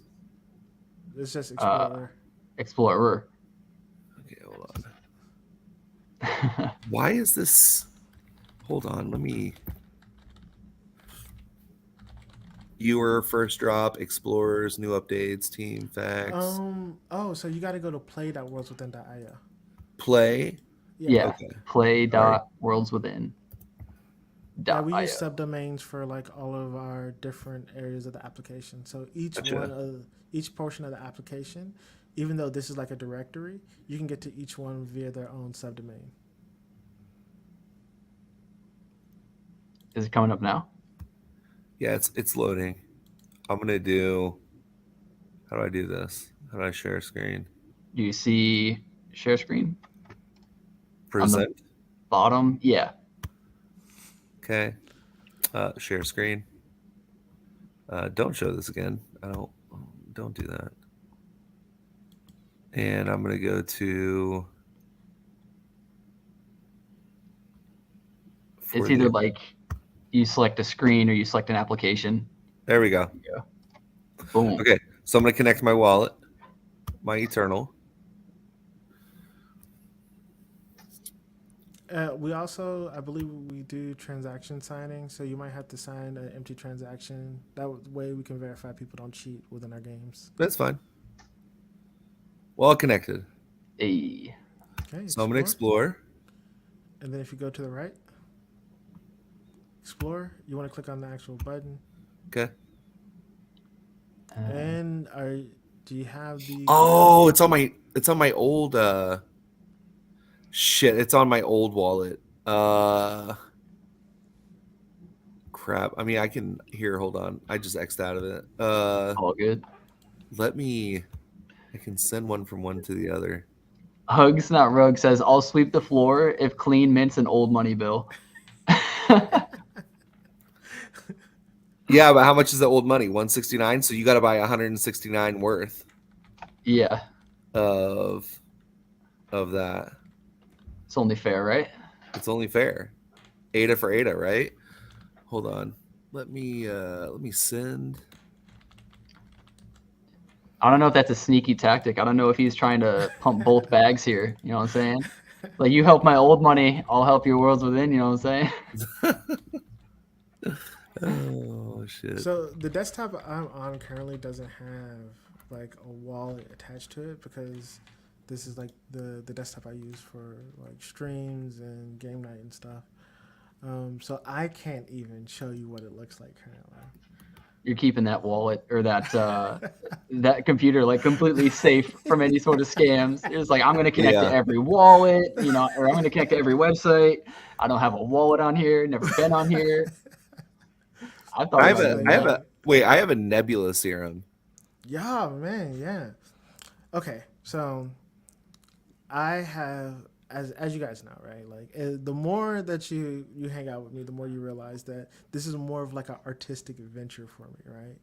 And like I'm building utility, but with a lot of artistic. I don't want to say flair because that sounds weird, but I'm building utility, but I'm also trying to like push myself artistically and with the technology. I have initially, I didn't have a great idea on how I want to do, my terraforming, right? But these days I have a really good idea that we've been talking about with the team. We played with the idea of making it so that they're more like realistic style worlds and whatnot with massive ecosystems to do like some sort of like PVE battling for a while. That was like kind of somewhere that we were heading towards because I think that's extremely cool. But at the same time, I'm like, I don't want to lose the fact that people were able to use VR, right? Because that's super important to me, and I think that the new Apple headset is like like confirmation that VR and AR is kind of on the way and here to stay. And so I'm trying to like with the new idea that I have. I don't want to give a like any hints to it as of just yet, but I think I have a way to where we can terraform the old assets, but in a way that's going to be like interesting for those who want to experience it in VR, right? When I was told, like one of the early complaints I got about Worlds was that, well, there's not enough VR headsets out there, but that changed recently, right? With the Oculus Quest or Meta Quest headsets, there are VR headsets just about everywhere now, and I expect that to increase over the next couple of years. So I might have to go back and revamp my strategy for terraforming that I had. But the reason we created Nebula CERN was for terraforming, right? But it's just like I didn't like the PVE implementation that we had because it was too buggy and wasn't consistent enough, right? But what it was just like completely large scale maps, realistic lighting, um, graphically where Chaos Factions is, but much smoother. But it's like getting the gameplay right is what matters, right? Making sure Yeah. it's fun to play. And so if I couldn't figure out how to make it fun to play and consistent, then it doesn't make sense for me to release it yet. But with Chaos Factions, I feel like that was an early alpha prototype where I think it's more important for the community to be able to share that with each other and have fun in comparison to the terraform. The terraform is just something like when I do that, that is like the ultimate. That's like I don't know. I guess that's like my final artwork, right? And I don't want to say like my final artwork, but that's the one that's like it's always the North Star for me of like how can I push myself the most. Gotcha. I do not have enough ADA to even transfer. Oh wow. Yeah. No Well, worries though. you What can is send it here. You can send it to my wallet real quick. You have enough ADA for that? I can send you ADA. You can send it back to me. no? I can show it on my screen. I'll send it right back. You're being ridiculous. So the problem is, it says not enough to split funds to send updated due to added token. One point. I don't know why it's. I don't know why it's doing that. I might be able to show you guys a video. Is this some alpha video? No, no. Let's see. I'm down to view it regardless. Okay, now it can. Okay, so you can send it now to your other wallet. So yeah, I'm sending it right now. No, while you were talking about your like artistic come up and like pushing yourself and stuff, you were making me think because I've never really thought about developing anything necessarily like just in a VR for an application of VR. So if that's kind of a new thing, are a lot of the coding and builds around VR very similar? Currently, yeah, it's camera systems. The issue is the gestures, right? Meaning how you use the controller setups, right? That is the current issue. With what we made with Worlds, we decided to switch engines because we're using a browser-based engine um, that was more abstract and it didn't allow for us to build games easily. We switched to Play Canvas, which is a subsidiary of Snapchat, and like with their engine, it allows us to have access to more well-defined gaming tools. That's why we were able to build Chaos Factions. It's how we built our Heartbreak Club game that we released recently. And so with that engine, it was something where it's like, okay, we proved that we can make abstract games and build unique experiences using this style of engine, right? But at the same time, now it's like, okay, how do we show our capabilities beyond that? And so that's what we're exploring now.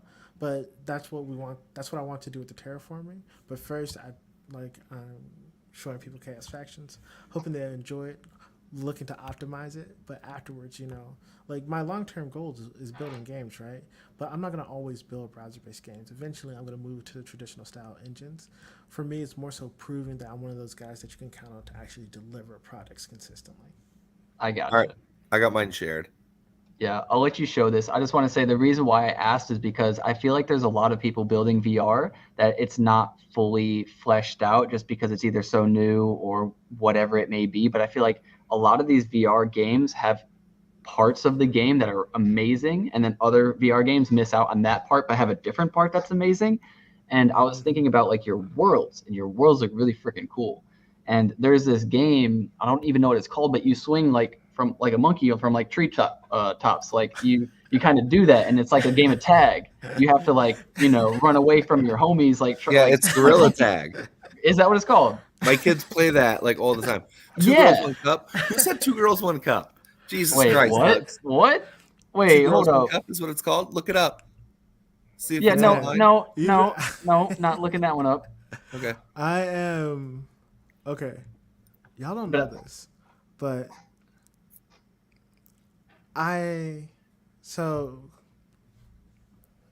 I'll tell you about Gorilla Tag. But if you want to see your world, click on the galaxy real quick. But I'll tell you about Gorilla Tag. I have a great Gorilla Tag story. Here's the thing. I don't think I can click on the galaxy. Uh-oh. Oh wait, I can. All right, click on your world. Right here. No, that's the sun, and you can like change the skin of it, and you can add like change the rotation and whatnot. Shit, You I hit didn't mean to do that. and then you click there, Dude, this sun looks awesome. right? And then it's rotating, right? And you can like look around, and if you double click on it, it'll load the actual world as well. But that may take some time because it's an iframe, and for whatever reason, it did not load. But normally, it loads fairly smoothly. Well, smart screen, I blocked it. Well, there you go. Just So trying to- I'll tell you about Gorilla Tag, man. Yeah. See that right there? Fog. Gorilla Tag is a great multiplayer VR game. The innovation that they have is that they had a community hub that was very popular, and it was birthed out of a community in which we built a analytics app for, right? So Lemming, the creator of Gorilla Tag, he was a massive fan of Echo VR, and Fragment, the organization, we built Spark, which is a Echo VR analytics tool, right? For people who want to be good at Echo VR. People who know Lemming, he was a 3-time world champion at Echo VR, right? And so he's someone that I've had a number of conversations with. I actually recently saw him in Denver maybe 2 weeks ago. So I'm well versed in Gorilla Tag, and I know a lot of people who happen to be in the VR industry. So, yeah. Echo is like a frisbee type Yes, game. Correct. Okay. that's correct. But it's like Zero G. yeah, it's 0G, and then it's like Tron aesthetically. It is. So it's cool. My It's more kids and I difficult play to it. Yeah. So wait, so you've played Echo before? I've played Echo before. Like at what level though? No, please stop. Not like that. Get out of here. Just so you know, we do make a tool to help people become better at Echo. Oh, see, well, there you go. There you go. So So one of our innovation for Echo is that we created a tool where people can track their analytics. We also created a 24-hour stream that showcases public matches for Echo that runs around the clock, including right now. And let's say if you were on stream for Echo, right, you would be able to search your name on our website, then have a link playback to the stream that you were a part of while playing Echo, and then the website would show you all your stats and whatnot. Gotcha. Based on that game. They're shitty. Every shot you took, every goal you saved, your positions in game, your hotspots, essentially. It's basically a full data analytics tool for Echo VR. Now, Population 1, that's another story. Yeah, but Population 1 doesn't have good API tools, bro. Like, come on now. I know. We're talking about making cool stuff for games. I get it. You're talking about a quality game as opposed to like one that was just kind of like thrown together, kind of, which is exactly what Population 1 was. It was like thrown together. But like, it's still a good game, right? it's good, but it's the only thing they have. Like, as far as battle royales, it's the only thing we got, right? Yeah, that's because you don't have Standout and a bunch of the other desktop battle royale games. Yeah. I'm a long-time VR person. Right? Okay. I've been playing VR games since like 2017, dude. So like we can have If y'all ever want to have like a full VR AR conversation, invite me back and we can go and talk Of about it for course. hours. Yeah. Yeah, my Yeah, first let's make it question happen. is, do you eventually, or did you at all have like motion sickness when you first started? Oh, absolutely, dude. Absolutely. Okay. Every single Oh, you time. did? Does it go Yeah. away? It Yeah, it doesn't go goes away? away. See, Oh, this is the okay. thing. Okay. The motion sickness, you have to power through it. But Oh, it sucks so much, right? But yeah. what happens is that when you break, like, there's something in your ear that causes you to, like, feel whether you're balanced or not, right? And VR, like, can cause you to have motion sickness. It can cause you to lose your balance based off of what you're seeing. But what happens is if you're in VR long enough, that system in your body breaks, and for whatever reason, you just stop losing balance. Just in Hmm. general, it just stops happening, right? And like while you're playing VR games, the motion sickness tends to just go away. Now, I used to play like King Spray and do a bunch of like VR experiences where I would get sick all the time. But I was like, yo, I just bought this PC. I have this headset. I got to figure this out. Yeah, that's fair. I think if I spent all that money too, I'd be like, we're not throwing up today. Not happening. Mm-mm. We're playing this game till its completion. There will be vomit on the floor if I have to, you know. But Yeah, I used to play like 2 or 3 matches of Echo VR, and then I would take the headset off and relax because it was too much, you know. But after a while, you just, oh yeah, man, I got hella bear bricks back here. Um, yeah, it was just something that is, it was my favorite game, so it was. Um, when I think about it, I have very fond memories of it. So much so that we built tools for it, right? And it kind of led us to this pathway that I'm on currently. and that's really cool too. I think that's what a lot of the devs in Cardano have been doing too. Like we've had um Ben from Bad Fox. He built a lot of tools for OG Bears even, and then for his own company or project, and then all of his developments are open source. So, I think a lot of our developers kind of do stuff like that. It's like we see a passion, we have a passion for it, we can make it a little bit better, so we just do it. Like we don't wait for permission, we just do it. Hopefully you like Yeah, it. There you go. yeah, that's what it's about, man. But that's why decentralized technology makes that happen. When bull bricks, well, I'm into, of course, I'm into NFTs, but I'm also into traditional style art collectibles. So I have bear bricks in the office in particular. I got like a phase one over there, but I keep a lot of my cause stuff at home and whatnot.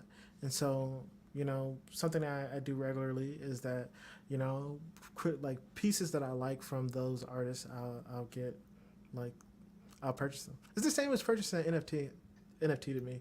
Like I think a kit called Beast is the closest thing to like Bear Bricks and Cause, and so I was a massive supporter of them because it reminds me of stuff that I already collect. Yeah, I'm not even gonna lie. I've never heard of a bear brick before, and when I saw it, I almost asked you, like, is that a kid called Beast? And then Yeah, well, these things are really popular, right? This is Basquiat, right? This is the band Oasis. I got a phase one over here, and like they're just like they're Medicom toys, right? So they're just Japanese Legos essentially. oh, okay. And Wait, so you had to put them together, or they came? no, they show up in a massive box and they're full size. So these are called 1000%. I'll show you. Like normally, I'm not gonna be We're able getting to in use. shit I'm I gonna don't grab even this know one. about. I'm about to full screen you, homie. I gotta see this. So this one I have it holding like a selfie stick, but this is 1000%, right? This one is, yeah, they're super popular in Asia. JD, you're absolutely right. But they're normally way smaller, right? But this is like Okay. the largest size that you can get them in. Normally, if you see like this style of stuff that's larger, some of the cause pieces are larger as well. But this one's Basquiat. Um, and my phase one is one of my favorite ones, but I also have smaller ones, but I don't keep them here. I might have a. Hold on, let me see. I might have a 200% somewhere around here. And a 200% ones are probably like this big, right? Like they're super small. But the 1,000% ones are the ones that are, to me, the ones worth collecting. Now, what does it mean? 1,000%, 200%? So the that is a great question. I think it's 1,000% over like increase on the original size. Oh, okay. No, these I are have them interesting. I somewhere never heard around of here, that. but yeah, I'm a massive fan of Bear Bricks. I would bring my causes here, but I keep them at home. I just remembered one of my best friends has those in his house, and I've seen them many times, and I've never known what they were. I just put two and two together. That's insane. He's a huge collector of like not Balenciaga, but like Supreme. Back when Supreme was big, he's got like a Supreme Mm, catcher's mitt. He's got yeah, Supreme like bandanas and cloths and all sorts of stuff. yeah. Early sneaker culture is quite similar to early NFT culture, in my opinion. Right, from the collector side of it to the initiation of people using bots to collect and stuff like that. So yeah, it's quite similar to me. But guys, don't let me hold you up. You know, we said we are gonna wrap this thing up like an hour. Yeah, I Yeah. gotta, I gotta, I gotta take off. I gotta take my daughter to golf practice.